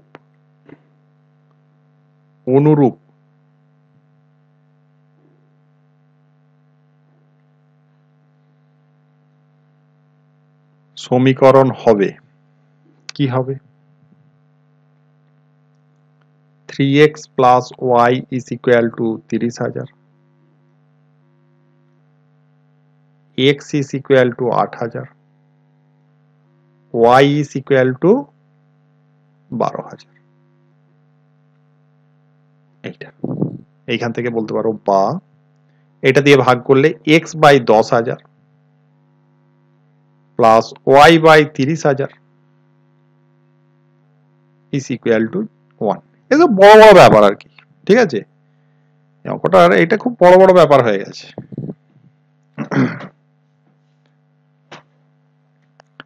তাহলে এইটাকে আমি বলে দিচ্ছি এটা হচ্ছে আমাদের 4 নম্বর এটা হয়ে গেল 5 নম্বর এটা হয়ে গেল আমাদের 6 নম্বর ঠিক আছে সমীকরণ হিসাবে বলে দিলাম এবারে লেখচিত্র ড্র করতে হবে ডেফিনেটলি এই পাতায় পসিবল নয় আমাকে নেক্সট পেজে যেতেই হবে তাহলে দেখো আমি x অক্ষ y অক্ষ টেনে নিচ্ছি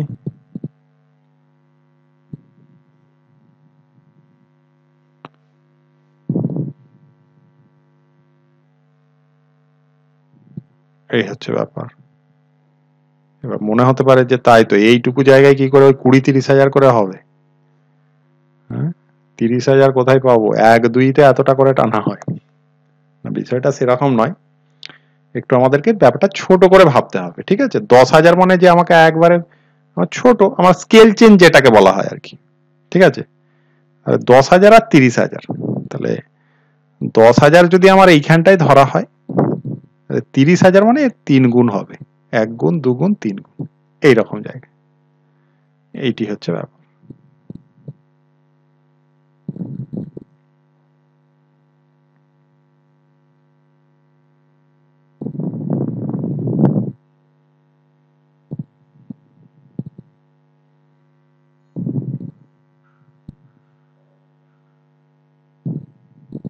এইটা এটাকে আমি এখানটাই এ নাম দিচ্ছি তাহলে এ বিন্দু স্থানাঙ্ক কত হচ্ছে 10,000 কমা 0 আর এইটা স্থানাঙ্ক হচ্ছে 0 কমা 30,000 এটা বি বিন্দু স্থানাঙ্ক এবার নেক্সট কি x is equal to 8,000 10,000 যদি এইখানটায় হয় 8,000 মানে এইরকম একটা জায়গায় হবে x is equal to 8,000 মানে সেটা y অক্ষের x is equal to 0 y অক্ষের সমীকরণ আর x is equal to something constant হচ্ছে y অক্ষের প্যারালাল ঠিক আছে তাহলে এইরকম হবে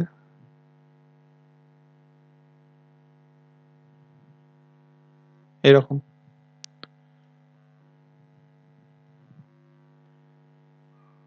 এটাকে আমরা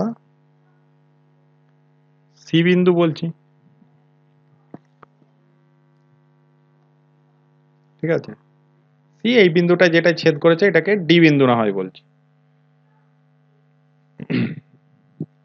আর কি আছে y is equal to 12,000 তাহলে y is equal to 12,000 মানে এইখানে হচ্ছে 30,000 10,000 হচ্ছে এইখানে 12,000 মানে এরকম একটা জায়গায়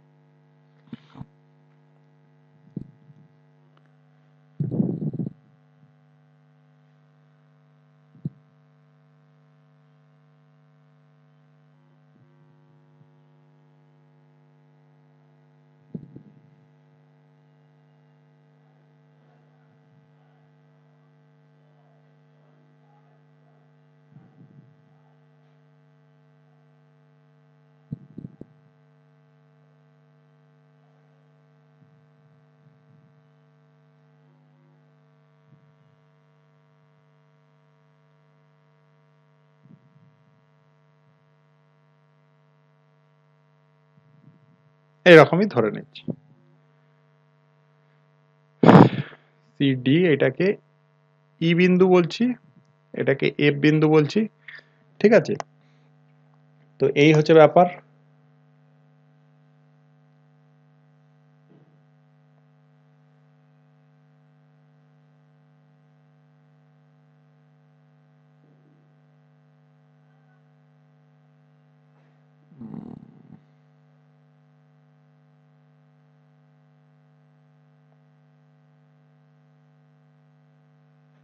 ঠিক আছে, ঠিক আছে। তো ছবিটা আঁকা একটু ঝামেলা। এখন আমাকে এর সমাধান যে অঞ্চলগুলো সেইগুলোকেও বের করতে হবে। আচ্ছা, এইটাকে ই এফ বলে দিয়েছি। তাহলে এর সমাধান অঞ্চল কি হবে? দেখো, এটা আমার যে 4 নম্বর যে সরলরেখা, তাহলে 4 নম্বর সরলরেখা হচ্ছে আমার এইটা। এর সমাধান অঞ্চল কি করে বার করব? না দেখো, 4 নম্বরটা আমরা কোনখান থেকে পেয়েছি? এইখান থেকে, 1 নম্বর থেকে। তাহলে এইখানে 0 0 পুট করলে দেখো স্যাটিসফাই করছে। তাহলে এর যে সমাধান অঞ্চল হবে সেটা কোন দিকে হবে? মূলবিন্দুর দিকে হবে। মূলবিন্দু 0 0 বসালে হচ্ছে, তার মানে এর সমাধান অঞ্চলটা হচ্ছে এই দিকে। এই দিকে হচ্ছে এর সমাধান অঞ্চল পাবো। ওকে, ঠিক। আচ্ছা, এইখানে যদি এক্স 0 0 বসাই, তার মানে এটাও দেখো স্যাটিসফাইড হচ্ছে। তার মানে এটাও মূলবিন্দুর দিকে, এর সমাধান অঞ্চল পাবো মূলবিন্দুর দিকে দিকে। আর এইটার সমাধান অঞ্চল পাবো, সেটাও পাবো আমরা মূলবিন্দুর দিকে, মূলবিন্দুর দিকে। তাহলে আর এইখানে তো x is greater or equal to 0, y is greater or equal to 0 বলাই আছে। তার মানে কি, প্রথম ফার্স্ট কোয়াড্রেন্টে, তাহলে ফার্স্ট কোয়াড্রেন্টে এবং এই সবগুলোই দেখো কোন জায়গাটার উপরে, কোন জায়গাটাকে বোঝাচ্ছে, তার মানে নিশ্চয়ই এই জায়গাটুকুকে, এই জায়গাটুকুকে, ঠিক আছে, এই জায়গাটুকুকে বোঝাচ্ছে। এবার এই জায়গাটার মানে এই জায়গাটাতে আমাকে প্রান্তিক বিন্দুগুলোকে বের করতে হবে। প্রথম কথা লিখে দিতে হবে তাহলে যে চিত্র থেকে পাই। সব থেকে ভালো কথা, কালিটা চেঞ্জ করি।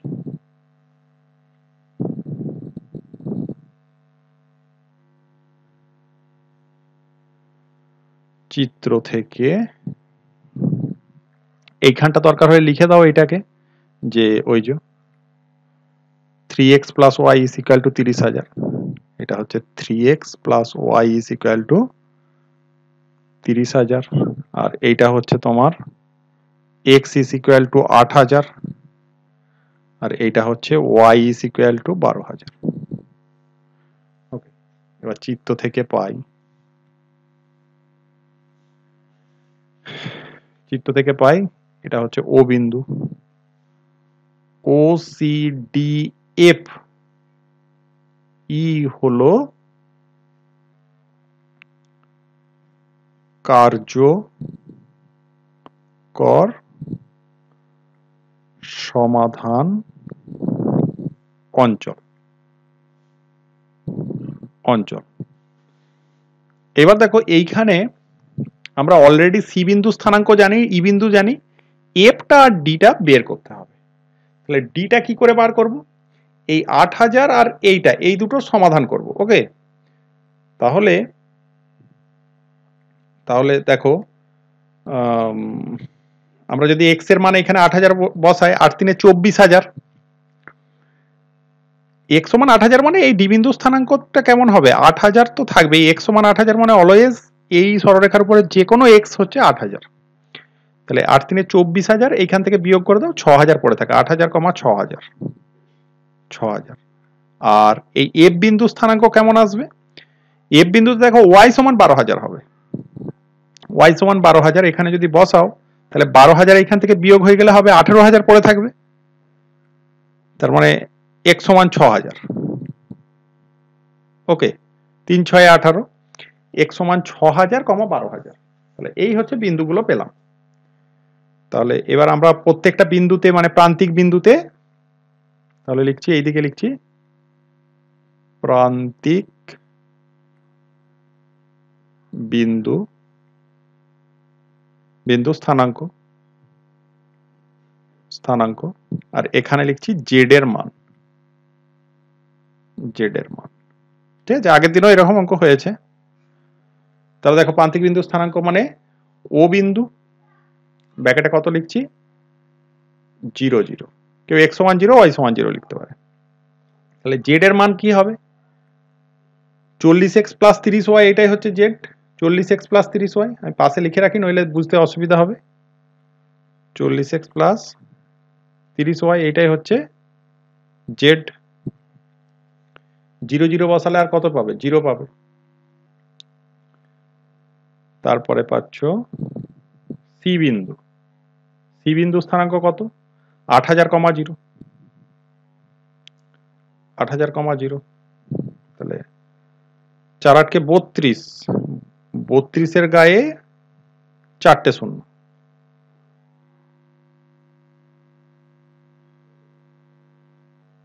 ঠিক আছে, এই হচ্ছে ব্যাপার সি বিন্দু।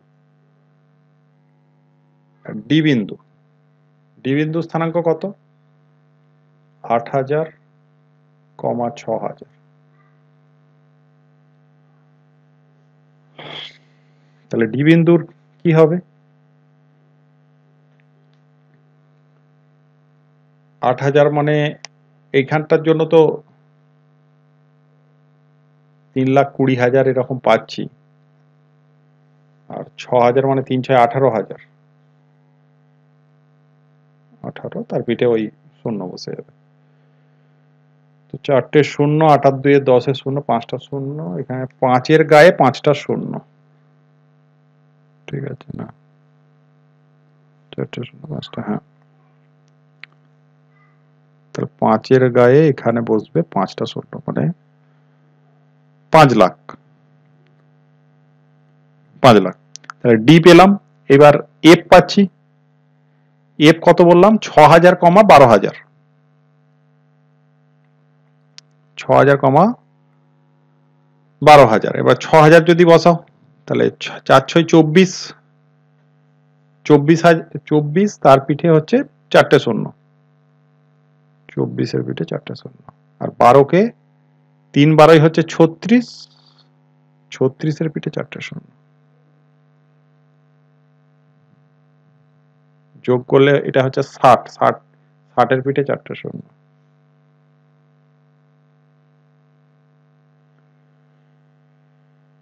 আর আছে ই বিন্দু, ই বিন্দুতে 0, 12,000। ঠিক আছে, তাহলে এটা তো 0, এখানে 12,000 হচ্ছে মানে 3 12 36, তার পিঠে দেখো 4টে শূন্য। এই হচ্ছে জেড এর আমরা মান পাবো। ডেফিনেটলি আমার কি বের করার উদ্দেশ্য ছিল, এর চরম মান নির্ণয়, মানে সব থেকে ম্যাক্সিমাম ভ্যালু কোনটা, এটা, এটা চরম মান। তাহলে অ্যান্সার কি হবে, অ্যান্সার তাহলে কোন বিন্দুতে হলো, আমরা আমাদের অনুযায়ী অতএব এফ বিন্দুতে, এফ বিন্দুতে জেড এর চরম মান আছে। ঠিক আছে, ঠিক আছে, অতএব তাহলে এফ বিন্দুতে চরম মান আছে, তাহলে এখান থেকে আমরা সমাধান বলে দিতে পারছি। অতএব নির্ণেয় সমাধান এক্স সমান হলো 6000, ওয়াই সমান 12,000, ও জেড ম্যাক্স, জেড এর ম্যাক্সিমাম ভ্যালু বের করছি, জেড ম্যাক্স সমান হচ্ছে 60,000, এই 6 লাখ। এই হচ্ছে ব্যাপার। দেখো একটাই অঙ্ক হলো অনেকক্ষণ ধরে, অনেকক্ষণ, বাট ওই যে একটা দুটো করলেই ক্লিয়ার হয়ে যাবে ব্যাপারটা।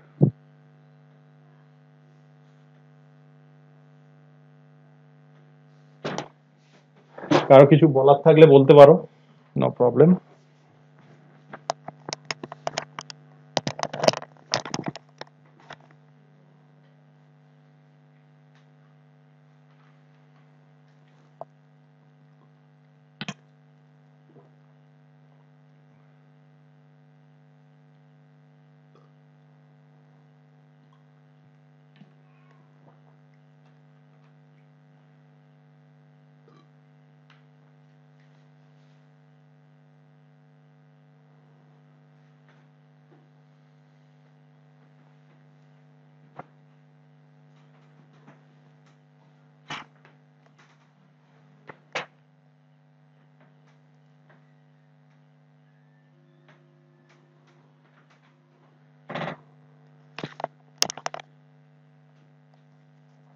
একই ধরনের সব প্রবলেম।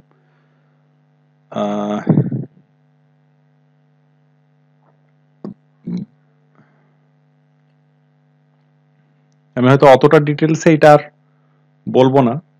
কি বলছে, লেখচিত্রের সাহায্যে নিচের রৈখিক প্রোগ্রামবিধি সমস্যাটার সমাধান করতে বলেছে, যেখানে এটাকে চরম করো। ঠিক আছে, অত ডিটেলসে আর বলছি না, যেমন ডিটেলসে আগের গুলো বলেছি, অনেকগুলো বলেছি। তার কারণ হচ্ছে এগুলো ওইভাবেই লিখতে হবে, তো মানে ভাষাটা খুব ইম্পর্টেন্ট আর কি, ওই রকম করে লেখার প্যাটার্নটা।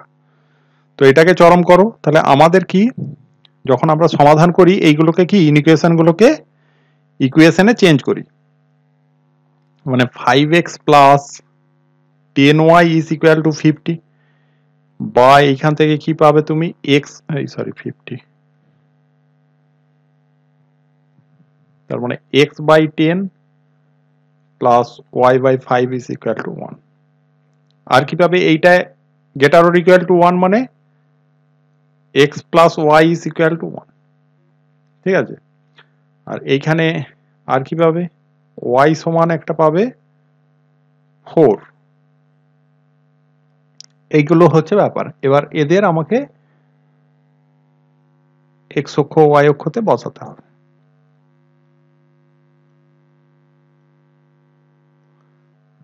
তাহলে 10 একক 5 একক, আমি 10 একক যদি এখানে নিই তাহলে 5 একক এইরকম একটা জায়গায় হবে। একদম অ্যাপ্রোপ্রিয়েট ছবি হতে হবে না, মোটামুটি একটা ঠিকঠাক হতে হবে আর কি, এইরকম। x প্লাস ওয়াই 1, এটা খুব ছোট কাজ দিকে যাবে। এতটা 10 একক যদি হয়, 1 একক আর কতটুকু হবে, এইরকম এইটুকু এইটুকু।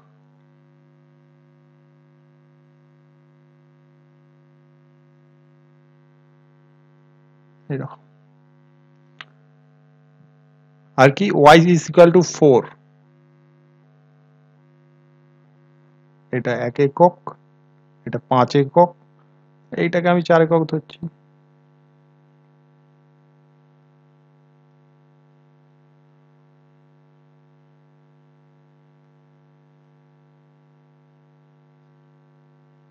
এইটা হচ্ছে আমার y is equal to 4, আর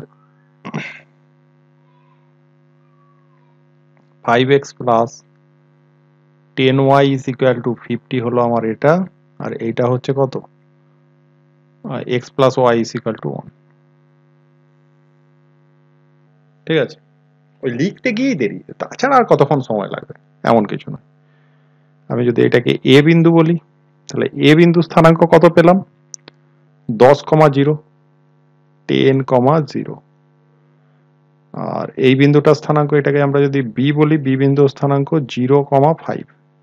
ওকে, আচ্ছা এটাও এক, তার মানে এইটা এ বি, এটাকে আমি সি বিন্দু বলছি, সি বিন্দু স্থানাঙ্ক হচ্ছে 1,0, এটাকে ডি বিন্দু বলছি, ডি বিন্দু স্থানাঙ্ক 0,1। ঠিক আছে, আচ্ছা এটা y সমান 4 মানে এটা ই বিন্দু বলছি, ই বিন্দু স্থানাঙ্ক কত হবে না, দেখো 0,4। ঠিক আছে, এই সরলরেখার উপর সবসময় y স্থানাঙ্কটা 4। আচ্ছা এটা এফ বলে দিচ্ছি এই জায়গাটাকে, তাহলে এফ বিন্দু স্থানাঙ্ক কত হবে, এই y সমান 4 আর এইটার সমাধান, তার মানে y সমান 4 এখানে বসাও না, 40, ওই দিকে গেলে হলো 10, y সমান 4, তার মানে এর y স্থানাঙ্কটা, f এর y স্থানাঙ্কটা 4ই হবে। ওকে, আর x স্থানাঙ্কটা কি হবে, 40 ওই দিকে গিয়ে বিয়োগ হয়ে 10, তার মানে x সমান 10/2, 5 মানে হচ্ছে 2, তার মানে f হচ্ছে 2,4। এই হচ্ছে ব্যাপার। এখন আমাদেরকে এর সমাধান অঞ্চল খুঁজতে হবে। সমাধান অঞ্চল কি করে খুঁজবো না, এইগুলো তো অসমীকরণকে সমীকরণ করে ছবি এঁকেছি, তাহলে সেইখানেতে এই যে মূল বিন্দু 0, 0 পুট করব। ঠিক আছে, কালিটা চেঞ্জ করে নি, ধরো এইটাতে পুট করছি 0, 0, স্যাটিসফাই করছে, হ্যাঁ 0, এই দিকটা 0 less or equal two 50 satisfy করছে, তার মানে এর সমাধান অঞ্চল এই সরলরেখার সাপেক্ষে কোন দিকে হবে? মূল বিন্দুর দিকে। এইখানে 0 0 কি স্যাটিসফাই করছে? না, করছে না। দেখো 0 0 0 is greater than or equal to 1, তাহলে 0 1 থেকে বড় হবে অথবা সমান হবে, হবে না কোনোটা। তাহলে এইটা হচ্ছে মূল বিন্দু যেদিকে তার বিপরীত দিকে হবে, মানে এই দিকে। এইখানে যদি বসাও 0 লেস অর ইকুয়াল টু 4, ঠিক আছে, তাহলে এর মূল বিন্দুর দিকে হচ্ছে সমাধান অঞ্চল হবে। এই হচ্ছে ব্যাপার। এবার এদের কমন যে সমাধান অঞ্চল কোন জায়গাটা হচ্ছে? এই জায়গাটা, এই জায়গাটা। কেন? ওইখানে বলাই আছে x is greater than 0, greater or equal to 0, y is greater or equal to 0, ঠিক আছে। তো তাহলে এইখানে যেমন লেখা হয়, এই যে ভাষাটা যেমন লেখা হয়, আগেতেও লিখেছিলাম, যে এই যে চিত্র থেকে পাই অমুক হচ্ছে কার্যকর সমাধান অঞ্চল। এইবার প্রান্তিক বিন্দু স্থানাঙ্ক আর জেড এর মান দুটোকে বের করতে হবে। তাহলে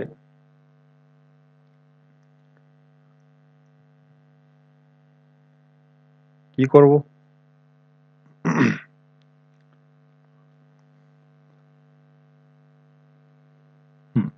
এইখানে লিখছি প্রান্তিক বিন্দু বা বিন্দু স্থানাঙ্ক, আর এইখানে লিখছি জেড এর মান। তাহলে প্রান্তিক এইটাকেই নিই প্রথমে, সি ব্র্যাকেটে 1, 0, ঠিক আছে। কেউ এরকমও লিখতে পারে x সমান 1, y সমান 0, নো প্রবলেম। যে যেভাবে বলবে সেভাবেই হবে, ওতে কিছু অসুবিধা নেই। তাহলে এইখানে 1 আর 0 যদি বসাও, তার মানে জেড এর মান কত পাবে? 1 পাবে। আচ্ছা, এ বিন্দু দেখো, এ বিন্দু হচ্ছে 10, 0, 10, 0 যদি আমরা এখানে পুট করি, তাহলে 10 আর 0 10ই হবে। ওকে, তারপরে এর পরে পাবো এফ 2, 4, তাহলে 4 আর 2 6 হবে। তারপরে ই বিন্দু আছে, ই হচ্ছে 0, 4, 0, 4 বসালে এটা 4ই আসবে। আর আছে ডি বিন্দু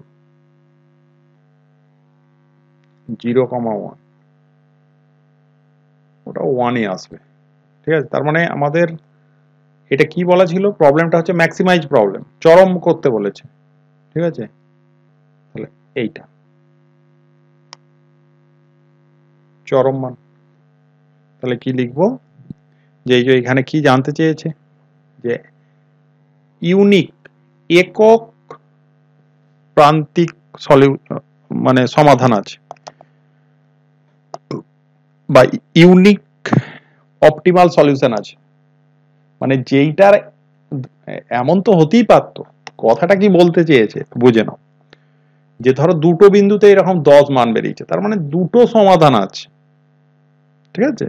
এই সমস্যাটা দুটো সমাধান আছে, কিন্তু এইখানে কি আমি একটাই সমাধান পাচ্ছি, যে x সমান 10 আর y সমান 0, ওইটি হচ্ছে সমাধান বিন্দু। এই হচ্ছে ব্যাপার। তার মানে একটাই যেহেতু সমাধান আছে, তার মানে সেটাকে আমরা বলবো একক অপটিমাল সলিউশন আছে, ইউনিট অপটিমাল সলিউশন আছে, অথবা একক প্রান্তিক সলিউশন সমাধান আছে। এই হচ্ছে কথা, আর কিছু নেই। তাহলে এইখানে ওই কনক্লুশনটাই দিতে হবে। কনক্লুশন কি দেবো না, এইখানে হচ্ছে এ বিন্দুতে, এ বিন্দুতে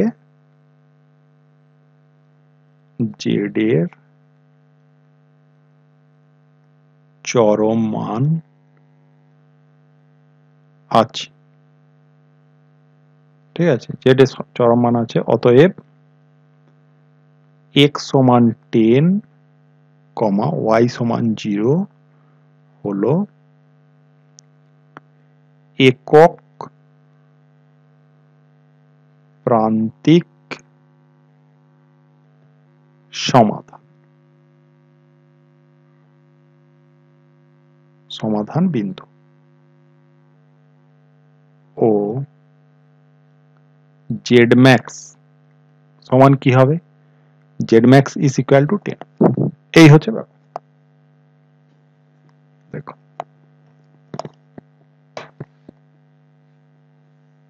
আশা করি এই জায়গাটা এবার আস্তে আস্তে অনেকটাই ক্লিয়ার হতে শুরু করেছে তোমাদের।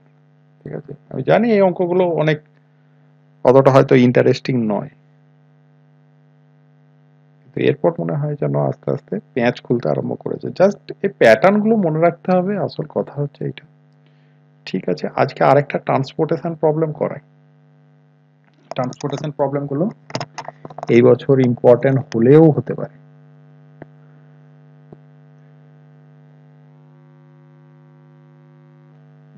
বইটা খুব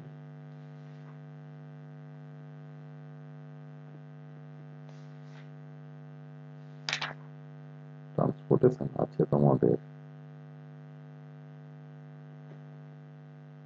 14 অঙ্ক।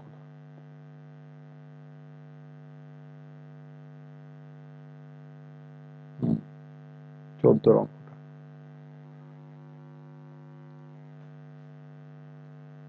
এটা দেখো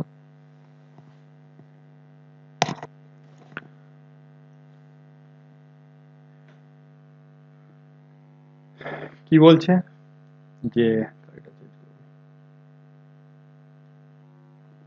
একটা পরিবহন সংস্থার 5 জায়গায় A B C D E office আছে।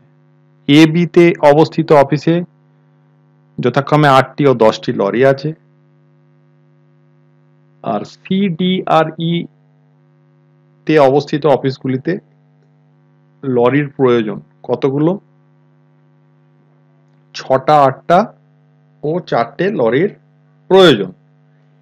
একটি অফিস থেকে অন্য অফিসের দূরত্ব হচ্ছে কিলোমিটারে দেওয়া আছে।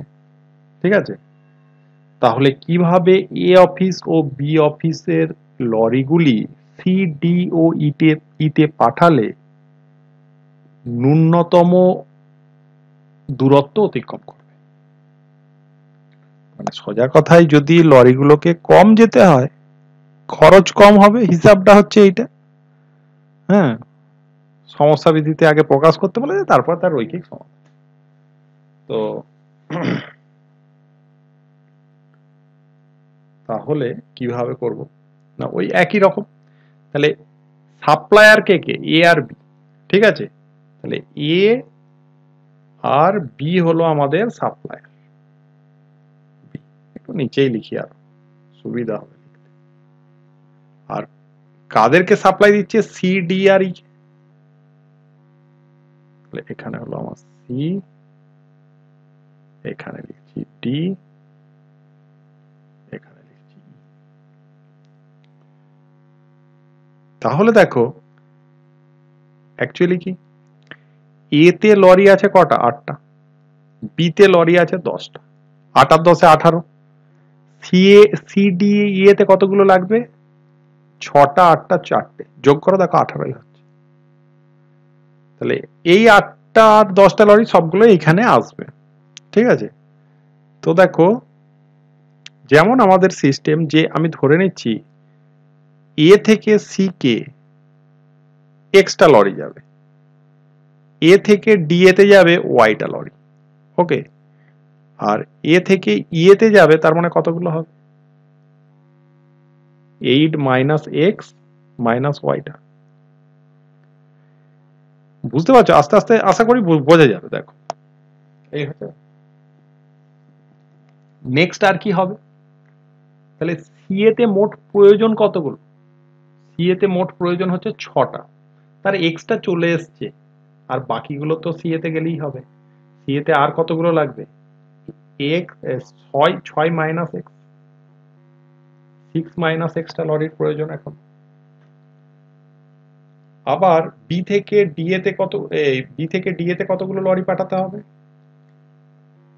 বি এর দরকার হচ্ছে 8টা, তার মধ্যে ওয়াইটা চলে এসছে, তার মানে 8 মাইনাস ওয়াইটা লরির প্রয়োজন। ওকে, মশাই খেয়ে ফেলছে, এত মশা ঢুকে গেছে ছোট ছোট, আর আমি পাগুলো ঝুলিয়ে বসেছি তো, যেন মনে হচ্ছে সেই রক্তদান করছি।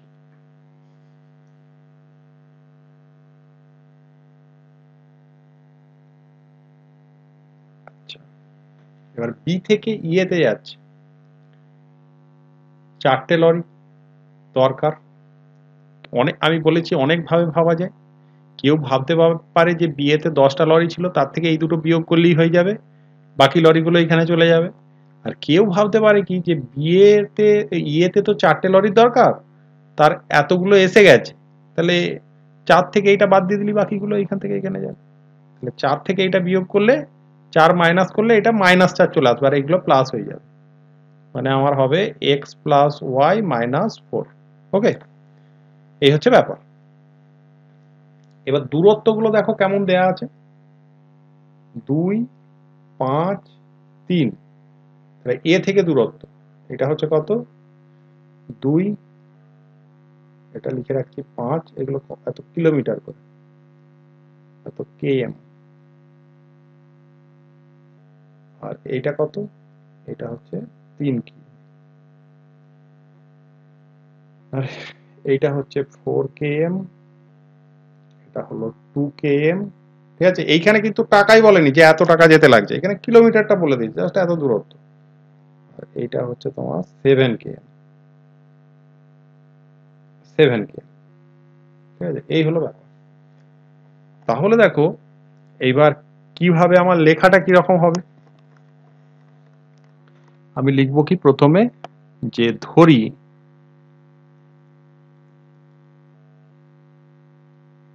এ থেকে, ঠিক আছে, খুব ভালো হয় কেউ যদি লেখে এ অফিস থেকে বি অফিস, হ্যাঁ আমি এখানে এ বি করে এইরকমই বলে দিচ্ছি। এ থেকে সি, আচ্ছা অফিসেই বলি,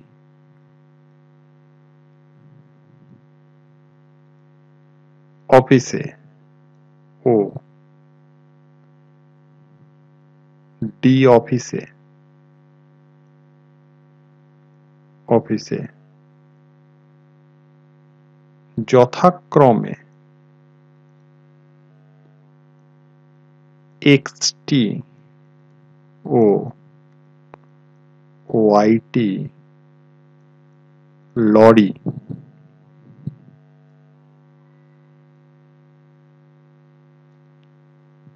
পাঠাতে হবে বা পাঠানো হয়। ঠিক আছে, তাহলে দেখো এ থেকে ই অফিসে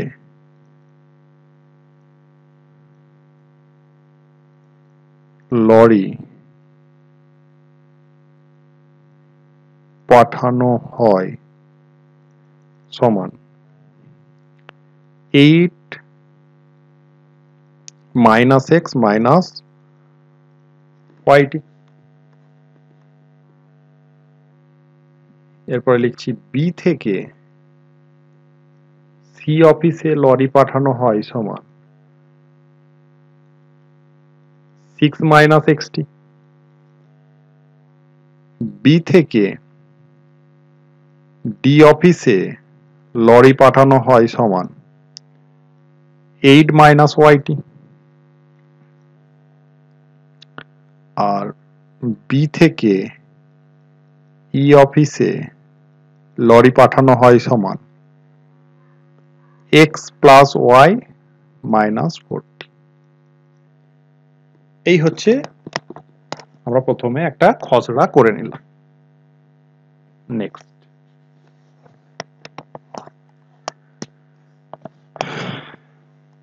তাহলে আমরা কি বলতে পারি, অতএব এখান থেকে আমরা কি কি বলতে পারি, পাঠাতে হবে। তাহলে এইখানে লিখছি যেখানে, যেখানে x is greater or equal to 0, y is greater or equal to 0, এইগুলোই আমাদের ডিসিশন ভেরিয়েবল। ডিসিশন ভেরিয়েবল গুলোকে আমরা প্রথমে তার রেস্ট্রিকশন নিয়ে নিলাম যে গ্রেটার দেন 0। অতএব আমরা কি বলতে পারি যে 8 মাইনাস এক্স মাইনাস ওয়াই, এটাও দেখো লরির সংখ্যা, অবশ্যই গ্রেটার অর ইকুয়াল টু কি হবে, 0 হবে, গ্রেটার অর ইকুয়াল টু 0। তাহলে আমরা এখান থেকে কি বলতে পারি, বা x plus y is less or equal to 8, এটা শুধু সাইড চেঞ্জ করলেই হবে, এটা একটা আমরা কনস্ট্যান্স পেলাম। তাহলে এইখান থেকে কি পাবে, x is less or equal to 6 এইখান থেকে পাবে y is less or equal to 8, আর এইখান থেকে কি পাবে, এটা greater or equal to 0 করলে x plus y is greater or equal to 4। ঠিক আছে, তাহলে এবার মোট অতিক্রান্ত দূরত্ব,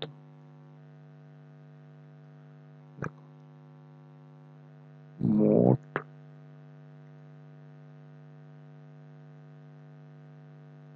অতিক্রান্ত দূরত্ব সমান কি হবে, 2 into x plus 5 into y plus 3 into এটা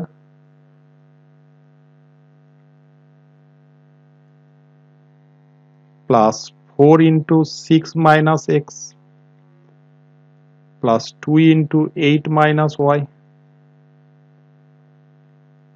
plus 7 into x plus y minus 4। এটা একটু ক্যালকুলেশন করে তোমরা একটু বলে দাও, যে হোক একটু বলে দাও কত কি আসছে result. 2x plus 7y plus 36, 2x plus 7y plus 36, ঠিক আছে। তো এইটা হচ্ছে আমাদের মোট অতিক্রান্ত দূরত্ব। তাহলে এইবার আমাদের আর যে আমাদের লিনিয়ার প্রোগ্রামিং প্রবলেম সেটা লিখতে কিন্তু আর অসুবিধা হওয়ার কথা নয়। তাহলে সেটা আর এই পাতায় লেখা যাবে না, আমি নেক্সট পেজে লিখে নিচ্ছি। তাহলে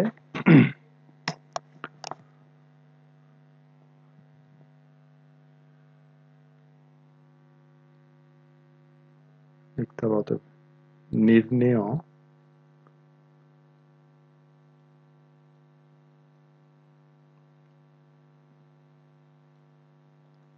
রৈখিক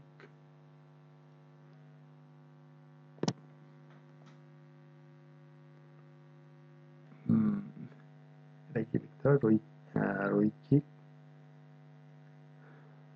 লিনিয়ার প্রোগ্রামিং প্রবলেম, মানে রৈখিক প্রোগ্রাম বিধি সমস্যাটি হলো, প্রোগ্রামের আর বাংলা কি হবে, প্রোগ্রাম বিধি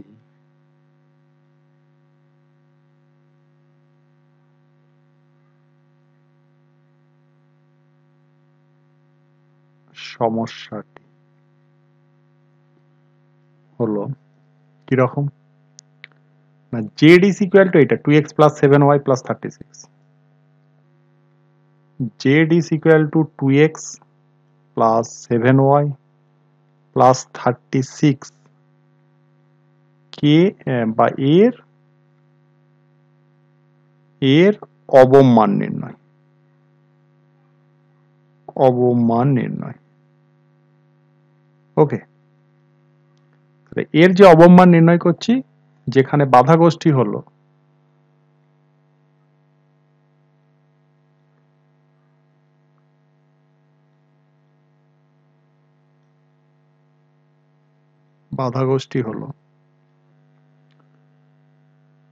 কে কে আছে, এইটা x plus y less or equal to 8, x plus y less or equal to 8,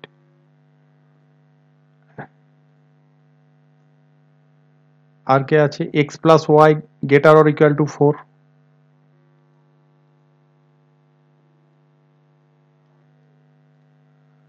আর কে আছে x less or equal to 6, x less or y less or equal to 8, x less or equal to 6, y less or equal to 8, তাই তো, এই হচ্ছে। এবং x greater or equal to 0, y greater or equal to 0, ঠিক আছে। এইটি হচ্ছে আমাদের পড়তে পারে ম্যাক্সিমাম ট্রান্সপোর্টেশন প্রবলেমের, এইটা হয়তো হতে পারে। এখন এইটার আবার এইটা পড়ে যেও এইটাই দেওয়া রইলো, দিয়ে বললো সমাধান কর, তাহলে তখন কি করব, মানে নেক্সট পার্ট যেটা এই অঙ্কের, তাহলে সেই আর তোমরা নিশ্চয়ই বুঝতে পারছো যে এর সমাধান কি কি হবে। এইগুলোকে আমাদেরকে প্রথমে, আর আমি অত ডিটেলসে লিখছি না, ঠিক আছে। তাহলে এইগুলোর আমরা যদি করে নিলে কি হবে, যে x plus y is equal to 8 আর x plus y is equal to 4, x is equal to 6, y is equal to 8। তাহলে এর আমাদেরকে গ্রাফে প্লট করতে হবে। x অক্ষ y অক্ষ নিলাম, তাহলে 8 8 ধরে নিচ্ছি এইখানে 8 8।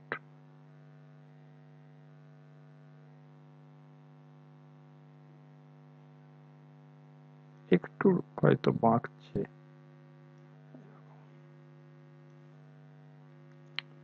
x plus y is equal to 8।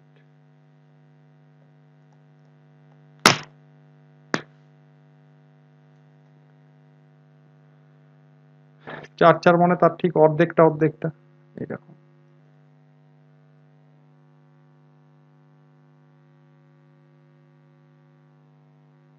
এরকম আর কি, এরই প্যারালাল হবে ধরতে পারো। মুছে দিই।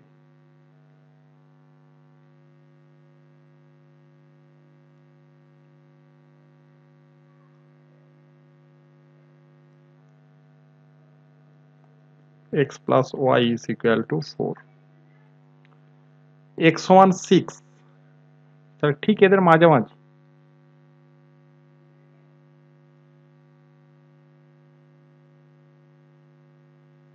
এইরকম x is equal to 6,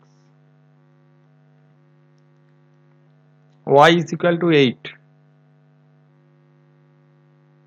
এইটা হচ্ছে 8,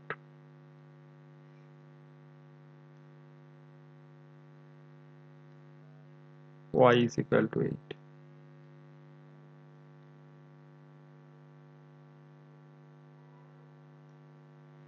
এখন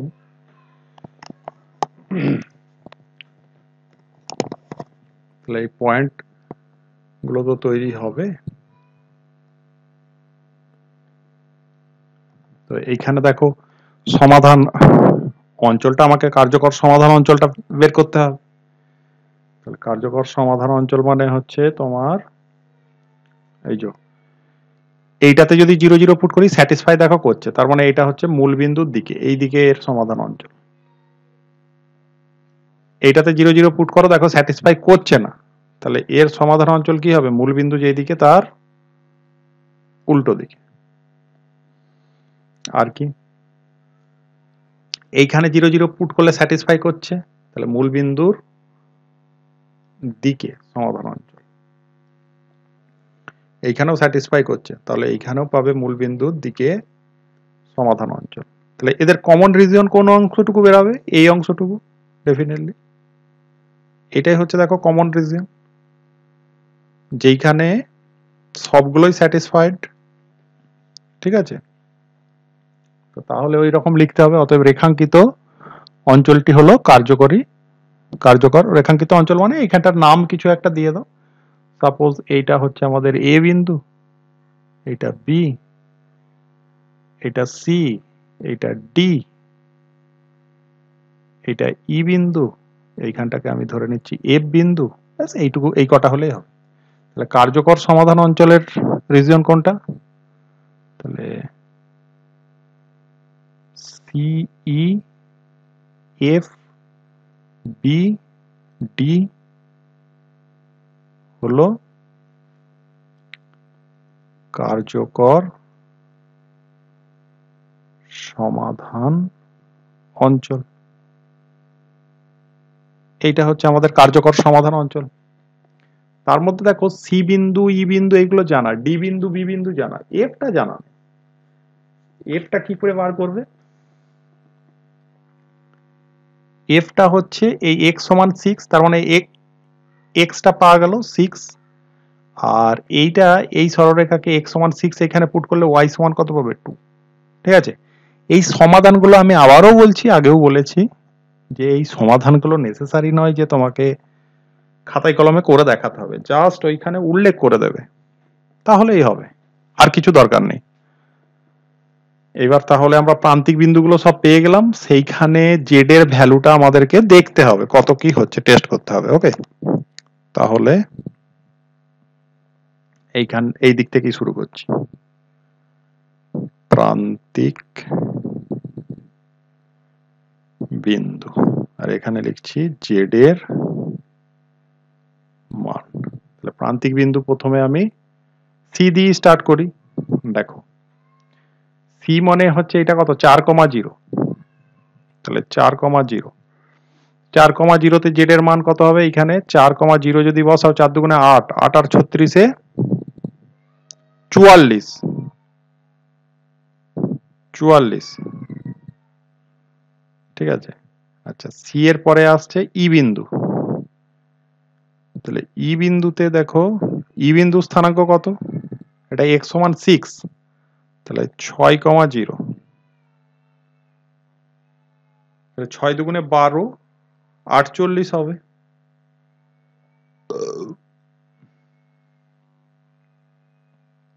এর পরে হচ্ছে এফ,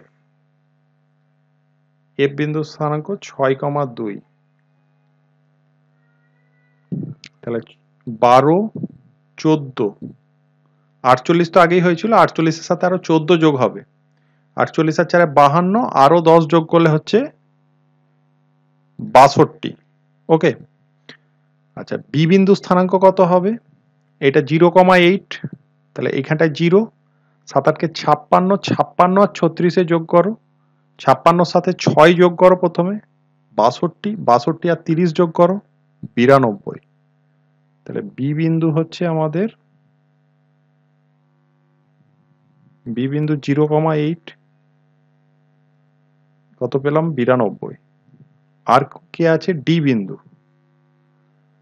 তাহলে ডি বিন্দু স্থানাঙ্ক কত, ডি বিন্দু স্থানাঙ্ক হচ্ছে 0,4, তাহলে 28, 28 আর 36 যোগ করলে হচ্ছে 64,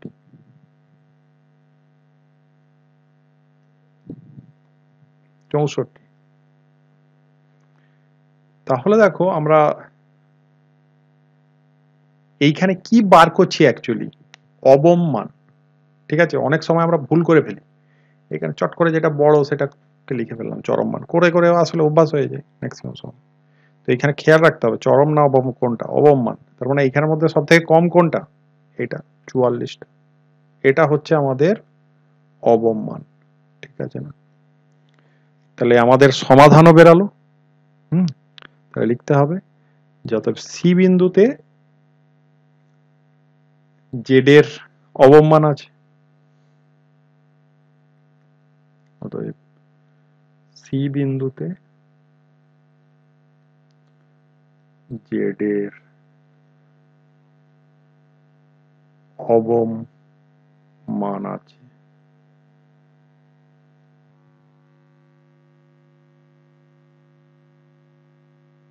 এবং নির্ণেয় সমাধান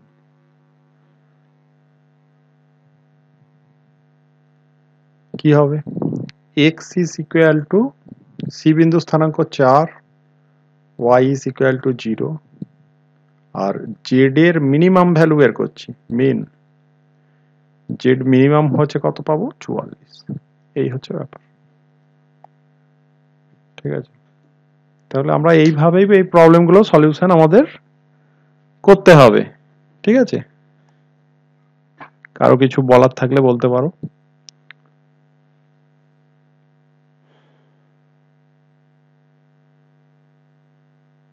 আচ্ছা, কিছু এই উদাহরণে যেগুলো কষে দেওয়া আছে কিছু অঙ্ক দেখবে কিন্তু, ঠিক আছে, উদাহরণ থেকে কিছু দেখবে। এখানে আর একটা পয়েন্ট আছে যেটা হচ্ছে কনভেক্স সেট।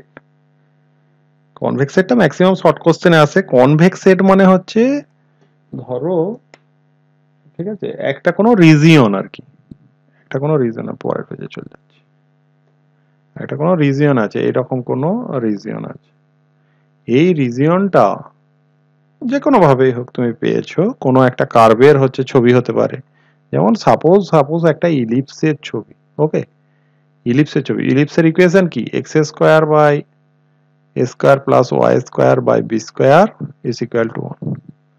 তো এই যে এইখানের মধ্যে দেখো যে কোনো দুটো পয়েন্ট, এনি টু পয়েন্ট তুমি নাও, তাদেরকে যদি যোগ করো তাহলে যোগ করার সময় যে বিন্দুগুলো পেলে, যে বিন্দুগুলো দ্বারা যোগ হলো, তারা যদি সবাই এই রিজিয়নটার মধ্যে থাকে, তখন তাকে আমরা বলবো কনভেক্স সেট বা হচ্ছে উত্তল সেট। ঠিক আছে, যেমন উত্তল লেন্স কনভেক্স, আর কনকেভ, কনকেভ মানে হচ্ছে অবতল। অবতলের ক্ষেত্রে আর কিছুই নয়, অবতলের ক্ষেত্রে ব্যাপারটা হচ্ছে, ধরো সাপোজ আমি ছবি এঁকে বোঝাচ্ছি, এরকম উদাহরণ কিছু দিতে পারছি না এই মুহূর্তে। তো এই হচ্ছে ব্যাপার, এইরকম যদি ডিজাইনটা হয়, সাপোজ এইখানে একটা বিন্দু আছে, এইখানে তুমি যদি এদেরকে একটা স্ট্রেট লাইন দিয়ে যোগ করো, তাহলে দেখো এর মাঝখানে অনেক পয়েন্ট পাবে যেগুলো এই সেটটার বহির্ভূত পয়েন্ট। ঠিক আছে, সেই ক্ষেত্রে এটাকে আমরা বলবো কনকেভ সেট বা হচ্ছে অবতল সেট। এই হচ্ছে, তো এইখান থেকে যা শর্ট কোশ্চেন এই ধরনেরই কিছু আসতে পারে।